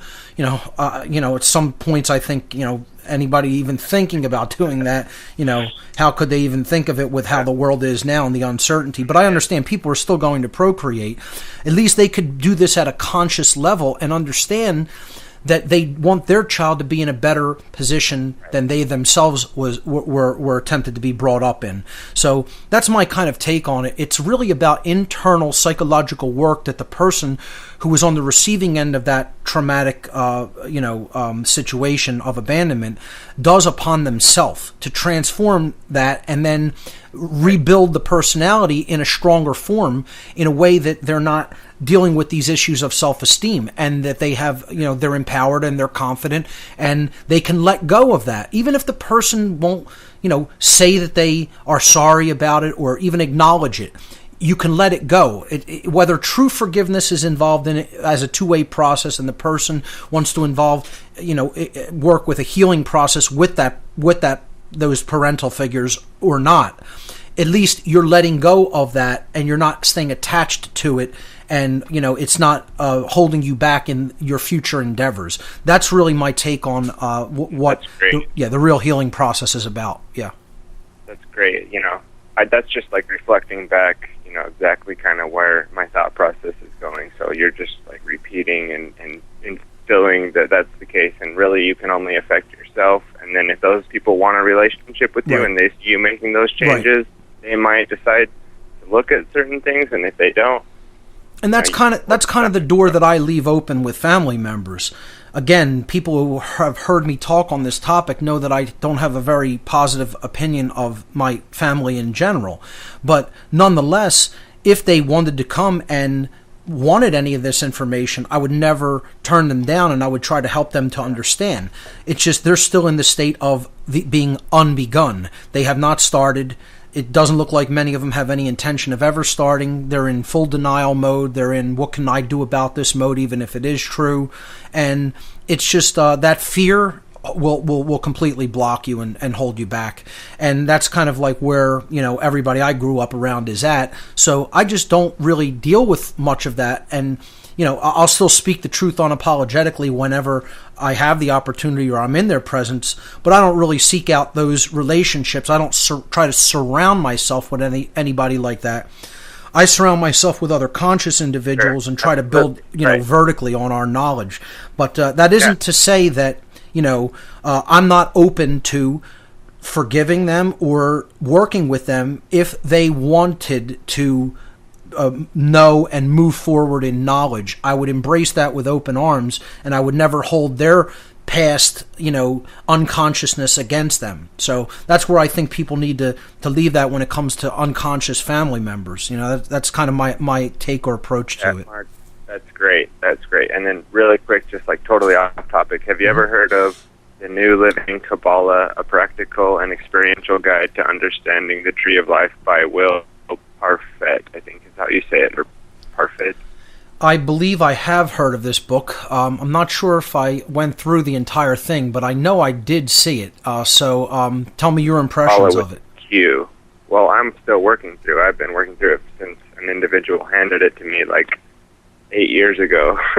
And I pick it up every now and then. I really, try to work through it, but it's just really, it's a steep curve. So, but I'm picking it back up, and so I was just wondering if you had an opinion on it. But anyway, I mean, it's interesting if you have a chance to look into it. Maybe if it's, Give me the author's name one more time. Will Parfait. Can you spell it? Parfitt. Okay, great. Tyler, thanks so much for your call. Really great observations and things that you brought up. Ladies and gentlemen, stay with us. We'll be right back. Something's coming to crawl. Death and darkness are rushing forward to take a fight from the wall.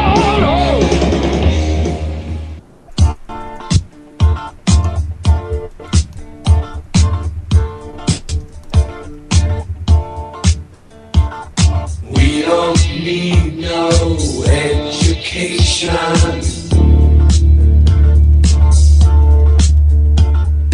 We don't need no thought control. No dark sarcasm in the classroom.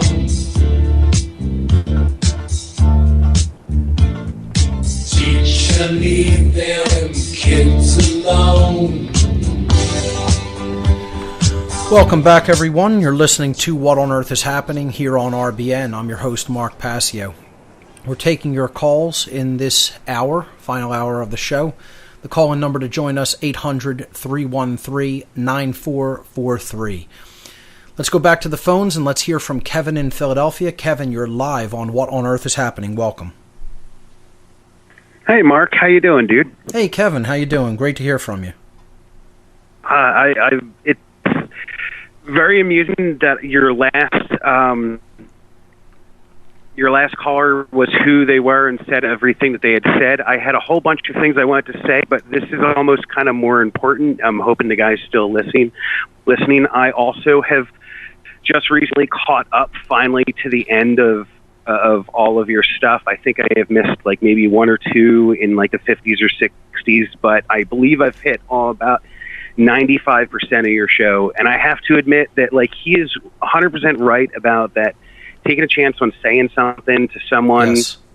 You and I met at like a screening of the Zeitgeist film at Germ Bookstore in Philly, like all those years ago, and it was that moment, and you later giving me those DVDs of Michael Tessarian, the Oracles and Origins series, like that just blew me away, and I was like hooked. I was just like, how much more information can you give me? And you seems like decades ago, doesn't it? It seems like an eternity. It was about 7 years ago, right? Yeah, I think it was about 7 years ago. Wow. So I think it was like it was exactly like what that caller was talking about when it comes to like you saying something to a person at the right time in their life when they need to hear it. That's right.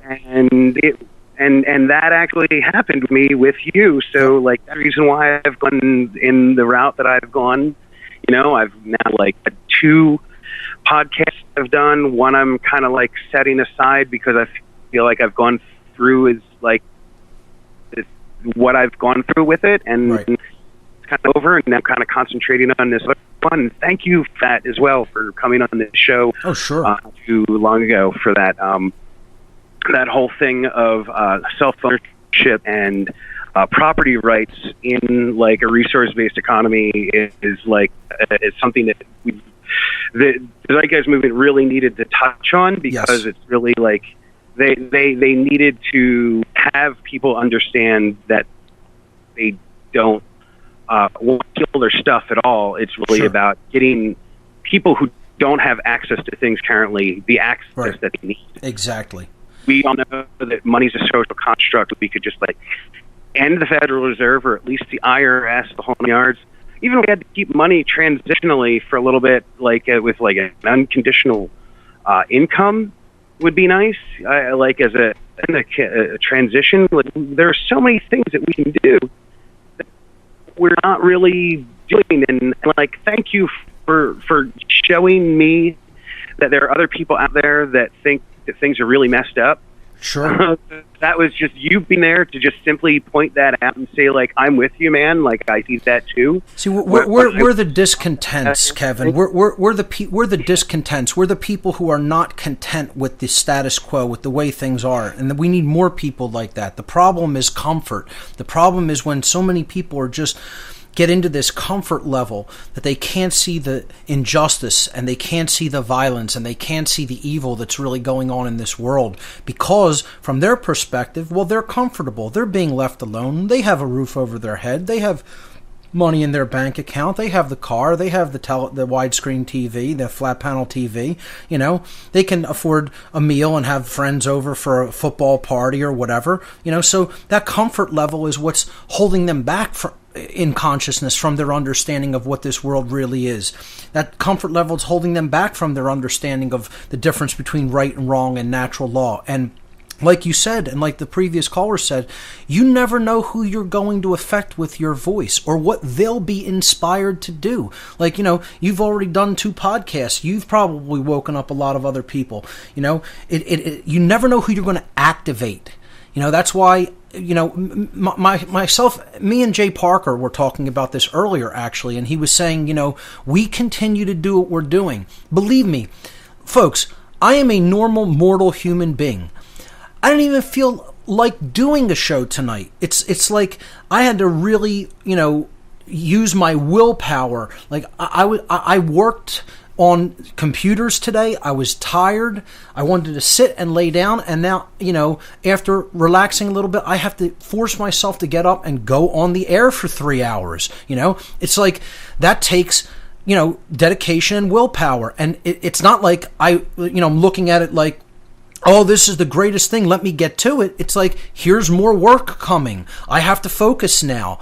I have to reel my mind in and focus and pay attention, and then, be ready to talk to people and receive calls. While I'm doing it, yeah, the energy is there. I get into it, but it's like, I don't really want to do this. I don't want the world to be this, folks. I don't want the world to be this way. I want to live my life in peace and freedom and not have the world be ruled by violence. Unfortunately, it is that way, so the only way to undo it is to speak to people and get them to understand basic principles about the difference between right and wrong.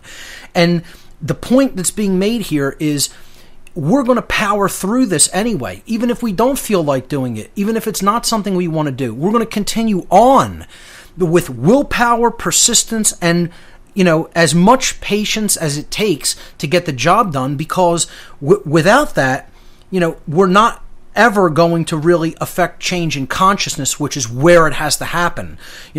We could talk about, physical revolutions. We could talk about physically trying to do something to change things. But unless it's changed in the mind, the same events and the same circumstances, the same basic outcomes are going to be presented to us. So what this is about is reaching out to people with the power of your voice. That's more important and more powerful than any other agency of change, is speaking truth. And if you understand what's going on, you have a moral obligation and responsibility to speak it to others, because, again, like the callers have been saying here tonight, folks, you don't know the person you're going to touch or reach and what they'll be inspired to go on and do in the future. Yeah, I really appreciate how much that you have inspired me. It's exactly that too. I saw what you were doing, and then I couldn't help but emulate my emancipator, for lack of better terminology. You emancipated yourself. See, I could be exactly. a slight assistant in that process through the information, but ultimately you wanted to break your chains. And look at what you've done. You've gotten active. You've gotten active and involved. You're on the playing field, and now you're influencing others, and that's what this is all about. Yeah. That's exactly it. Because it literally went from those moments where you helped can me that information, and then I get home and I just sit there for 20 some odd hours and listen to it all.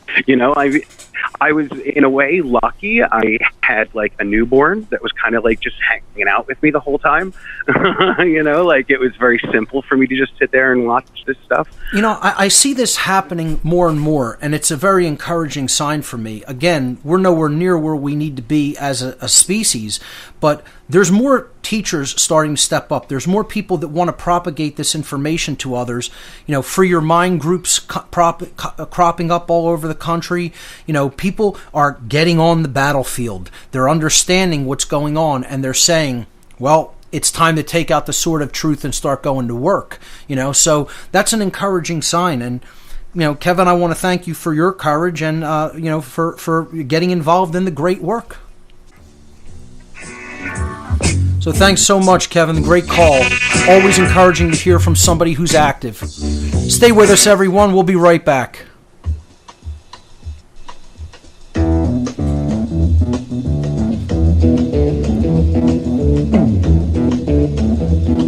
The day destroys the night. Night divides the day. Try to run, try to hide. Break on through to the other side. Break on through to the other side. Break on through to the other side, yeah. Welcome back, everyone. You're listening to What on Earth is Happening. We're taking your calls in this final hour for tonight's broadcast. I want to thank Kevin from Philadelphia for his encouraging call during the last segment. Let's move on and let's hear from Bubba in Colorado. Bubba, you are live on What on Earth is Happening. Welcome. Okay, good to hear from you. We're here. Me and my team members, we saw this video on the internet, and it showed the astronauts of this Apollo 8 mission, and they were saying, we're a couple 100,000 miles from Earth, and yet they were showing the window, there's the Earth, and then all of a sudden the screen fell off, and they were in low Earth orbit. They were lying. The paper moon, yeah. I've seen that as well. And this is a total lie. We're actually connected, me and my buddies, to the NASA's program. And we've been to Cape Canaveral and, of course, the Manned Space Center in Houston and also Cape Canaveral. And we were told in 1960, it was called the West Ranch, there was going to be a manned space program. But it was going to be phony. We got a lot of information, and that this stuff is never going to be revealed. You know, I said, huh? And then, you know, we're just, this is over like 55 years ago going on, right? And then they told us, they said, look, you're just going to be lied to about this. And I'm going, what the heck? What are they doing? Now, I'm not sure if you're familiar with any of Jay Weidner's work. He's done a series about Stanley Kubrick's possible involvement in the moon landing,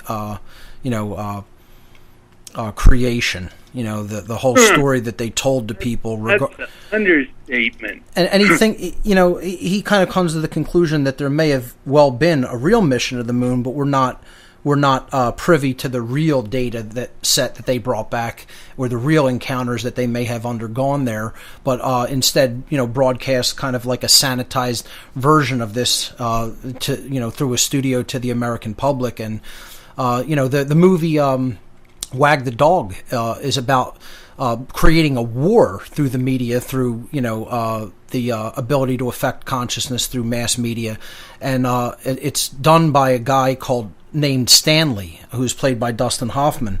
And a lot of people suggest that was really about kind of like a veiled allegory about the life of Stanley Kubrick.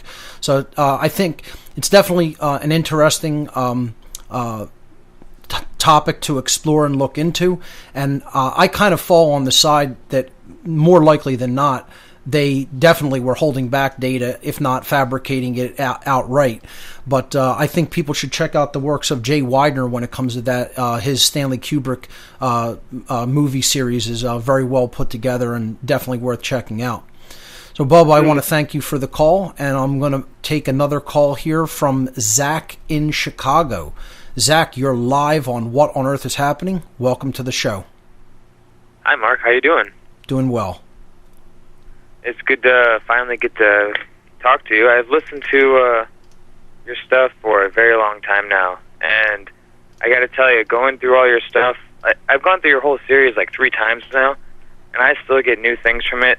Oh my God, 3 times! I don't know if I could handle hearing myself for that long. No, that's great though. I'm glad you find the information valuable enough to go back and revisit it. Oh yeah, I've been going through many different podcast series, such as Gnostic Media, School Sucks, Peace Revolution, and Free Reign Radio. Right. And I kind of feel like, just like what all the other callers tonight have been talking about, it's funny because everyone's on the same page. Like, it's so awesome. But I realize that, it is like our job to get this information out there, and I kind of realize that like my job in this is to kind of look at all these different sources of information and just basically like make a mind map of like all this material and say, hey, here's an amazing starting point. Here's a bunch of stuff. Go for it, Sure. Like I said, it's largely introductory material to get people started, to whet their appetite, get them researching on their own. I provide some resources to do that. Like I said, I just consider myself an aggregator of this information. This information has always been here and will always continue to be here. And on that topic, I realized part of the reason why, it is slightly difficult to communicate these ideas to people comes really down to the words. As you've said many times, like the universe, the world is made of words, and if we know, how to use the words, then we can make the world what we want of it. Well, Terence McKenna, I think, said that. Sure. But, yes. And so when I'm saying all this because I have a few questions that I think we can get through pretty quickly, and it's pretty much just about defining a few words, because I think we agree on things, but I feel like the way we think of the word just makes it a little different for each of us. So if you don't mind, I'd like to just give like a definition real quick and then just see what you have to say about it.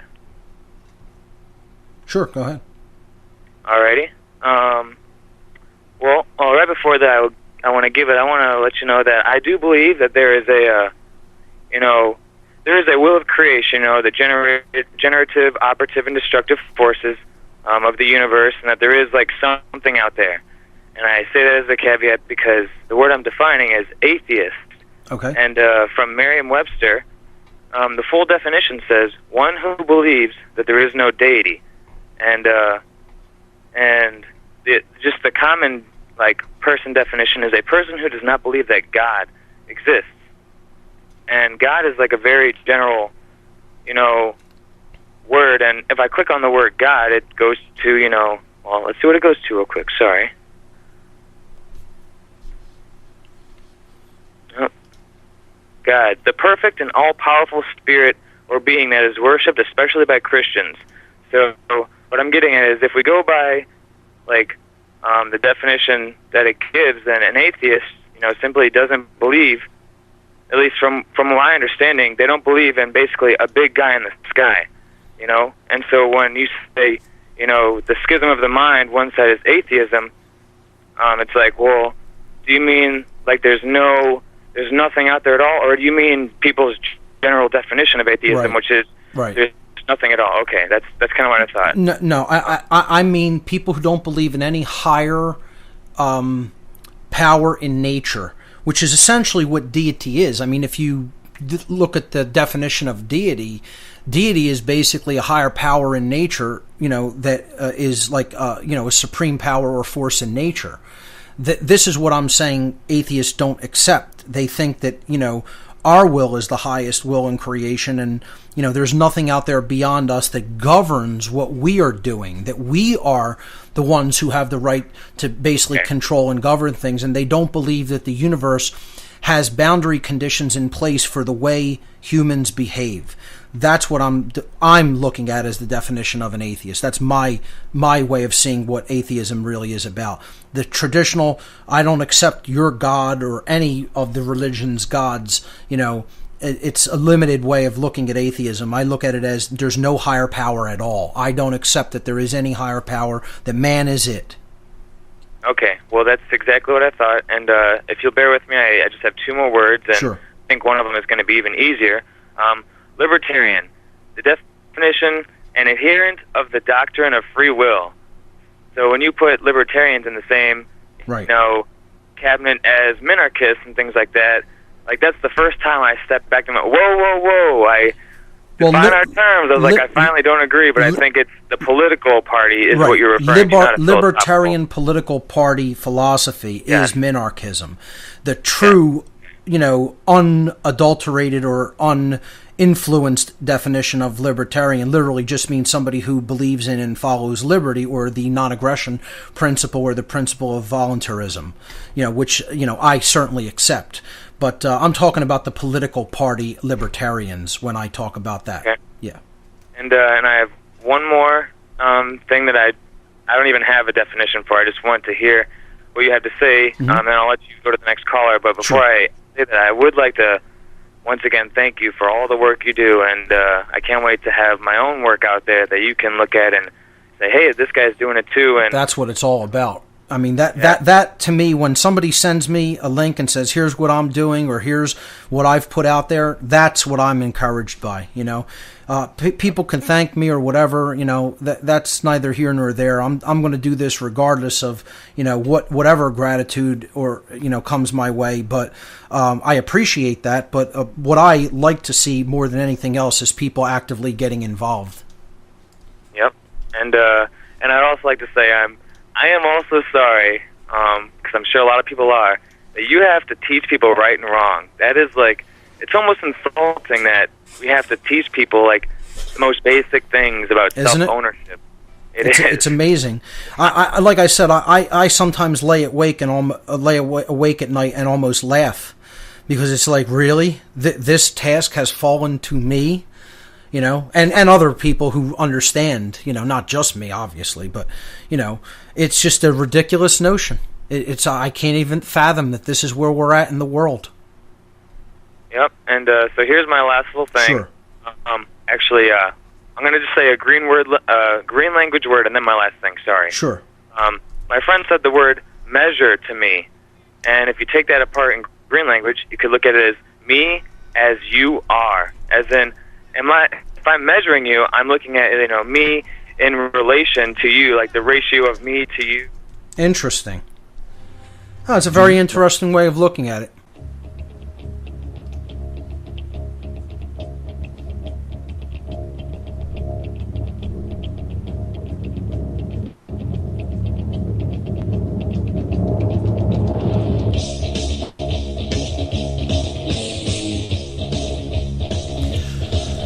Welcome back, everyone. You're listening to What on Earth is Happening here on Republic Broadcasting. Final segment for this evening's broadcast. We're taking your calls. Let's see if I could fit in a few more callers in this segment. Let's hear from Mark in our... Oh, real quick, before I do go to the next call, the previous caller, he had mentioned the green language aspect of the word measure as me as you are. I think it's a great way of looking at it, because isn't that the true measure of a person? The ability to see themselves as someone else, the ability to equate and relate to each other, to see the basic essence of consciousness and the divine spark of creation within everyone, to understand the equality under natural law of all people. Not that everyone is the same, but that we are all equal in our rights. I think it's a really nice green language way of looking at it. So thanks for that. Let's hear from Mark in Oregon. Mark, you're live on What on Earth is Happening. Welcome to the show.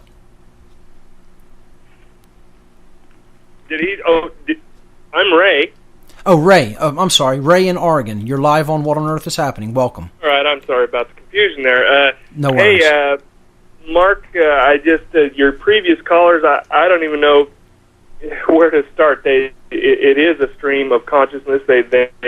You call up with one thing you want to talk about, and they bring all these other good points to it. I mean, you can't help but be a little bit just happy with the work you've done. I can tell, because I've done I've listened to most of your podcasts. I've read a whole lot of those books. I haven't finished. I'm not caught up because I stopped to read the books, but sure.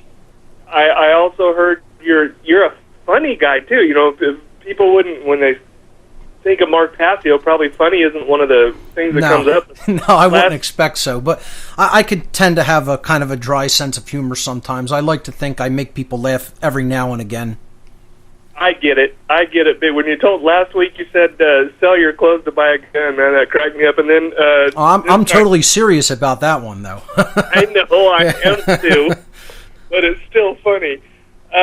What I called, among these million things, the Mutual Admiration Society, I want to thank you. The first time I ever emailed you, I think I asked you for, what were your pivotal books, your important books. You just listed them. It's amazing. I don't even know where to start. I've read some of them, but the thing that I wanted to talk to you about is this Georgia Guidestones. I know it's kind of trivial, and it really doesn't matter in the greater scheme of things, but it's kind of caught my interest. They just put the 2014 in there. I saw that, yes. And, not really sure where they're going with that, or if they're trying to tell us something, but most certainly occultists have erected this monument, and clearly there's got to be some significance to them putting that stone in there. Yeah, and if you look on, there's guys that apparently do gematria and have reduced the numbers and the angles and all the different things that you can, and they came up with 1024, 14. Does that number mean anything to you? It does not right off the bat, but I guess we'll find out next week sometime, right? Real quick here, yeah. I wondered also, the thought came to me as Stonehenge, where that's always been, this mystical circle and meant this to, these things to these people or whatever. Maybe the words just wore off of that, and what we've got left is whatever they think. I also read, I'm not sure if this is true, but that Stonehenge got knocked down once and they re-erected it. Yeah, all those stones were in total disarray. It was basically reconstructed, I believe, in the mid-20th century or early part of the 20th century. I'm not exactly sure the date, but they definitely reconstructed it as they thought the arrangement went. If you really look at a visualization of the completed Stonehenge, it was a full ring of those sarsen stones with lintels on top of them all. So the arrangement of Stonehenge certainly was not as archaeologists and anthropologists found it originally. It was rebuilt. Yeah, they're pretty open about telling people that was reconstructed back then. It's not really a secret. I mean, we learned about that when I visited Stonehenge back in 2004. Cool. Well, and so as far as these Georgia Guidestones, definitely a cult, but not really. You haven't really put a lot of thought into it as far as whether that means anything or. Obviously, whoever erected the monument, which, again, he gave his name as R.C. Christian, which is Christian Rosenkreutz, the mythical founder of the Rosicrucians, clearly what I would consider a dark element of Rosicrucianism, the person who, made this monument, which is essentially about world population control, a very dark worldview of humanity, certainly. I think they must have some kind of a reason in their own mind for putting that other cornerstone in there with the date 2014. I can't tell you that I know what it is because I don't, but like I said, if there is any significance to that date, particularly in the month of October, we'll find out very shortly, I would say.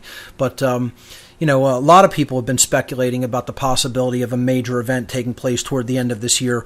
I guess time will tell, and we'll either be here to sort it out or not. But they certainly have these beliefs and kind of put this out in their symbolism on their monuments and through their occulted writings and symbols. So again, I think we'll just have to wait and see on that one. Fair enough, Mark. Thank you very much for everything you do, for who you are. You said you're not a Superman. I have my doubts, man. I don't agree with everything you say, but for the work that you do, the things that you put out there, you're amazing. Please continue. I know you will. I will continue. But Ray, believe me, your praise is way beyond. If you really knew me personally and saw what I deal with, I'm just like you, man. It's just we got to just stick together and do this if we want to get this work done. That's all it's really about. I'm plodding through it, and I have to refocus my will on a daily basis, and sometimes it's very difficult. But I really appreciate your encouraging words there. Thank you so much. Amen. And we really don't have a choice, do we, Mark? No. That's right. If you understand the truth about what's going on, there isn't really a choice but to get involved and do it. That's all there is to it. It's just get on the battlefield, folks. This is a spiritual war. We need to be fighting it. Now is not the time to rest on our laurels. It's just we need to press forward. Ray, thanks so much, man. I really appreciate the kind words. Love you, brother. You got it. Let's hear from Jonathan in Kentucky. Jonathan, you're live on What on Earth is Happening. Welcome. Hey, Mark, I just want to let you know, confirm that I sent you an email. Jonathan, your phone is breaking up. Can you repeat? I apologize. I said he sent you an email to confirm, and the title should be Jonathan from Kentucky. Okay, I'll check it out. Okay, the other thing is I want to give a real quick story. Sure. I did a military simulator once, and you put on this headset, and you're in this virtual world, and you're supposed to engage the terrorists. And while you're doing it, I was talking smack the whole time, so all the guys could wake up, and I'd kill a dude and say, "Oh, another sacrifice to the New World Order." They don't even know who they didn't ever know who did 9/11, or another sacrifice for the Jesuits and New World Order all the way. Well, they did the score at the very end, and you know what my score was, Mark? What's that? 666, huh?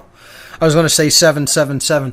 What did the other guys that you were doing this with think of your commentary? Some of them laughed. Some of them were quiet and listened, and they were more shocked when they seen the score, and then it made them revamp and think everything I just said. I was like, interesting. Guys, if that don't tell you, that ain't a damn sign. I don't know what else to tell you. Synchronicity is an amazing thing. Hey, Jonathan. Yeah. Oh, and the other thing. Yeah, sure. I just wanted to let you know, there's a cool YouTube video that resonates with me. I think you'd like, man. It gives you a lot of peace. It's the girl who dressed the universe. Look that up. Hammock Music is the title, but you'll like it, man. The Girl Who Dressed the Universe. Interesting. Yes. I'll check it out. You'll like the video. Yes. You got it. Jonathan, thank you so much for the call, man. You have a good one. All right, let's hear from Ivan in Arizona. Ivan, very end of the show, you take us out, my friend. Oh, well, man, you guys covered everything. And, yep, I got another email from another guy starting up Free Your Mind, Atlanta. So beautiful. Catching on. They're cropping up everywhere, aren't they? Yeah. Ivan, thanks so much for what you do. I got you in there at the end of the show as a little tradition. Ladies and gentlemen, that's all the time we have for this edition of What on Earth is Happening. Remember, there's only 2 mistakes that you could ever make on the path to truth. Not starting and not going all the way. We'll see you here next week. Thanks for listening. Good night, everyone.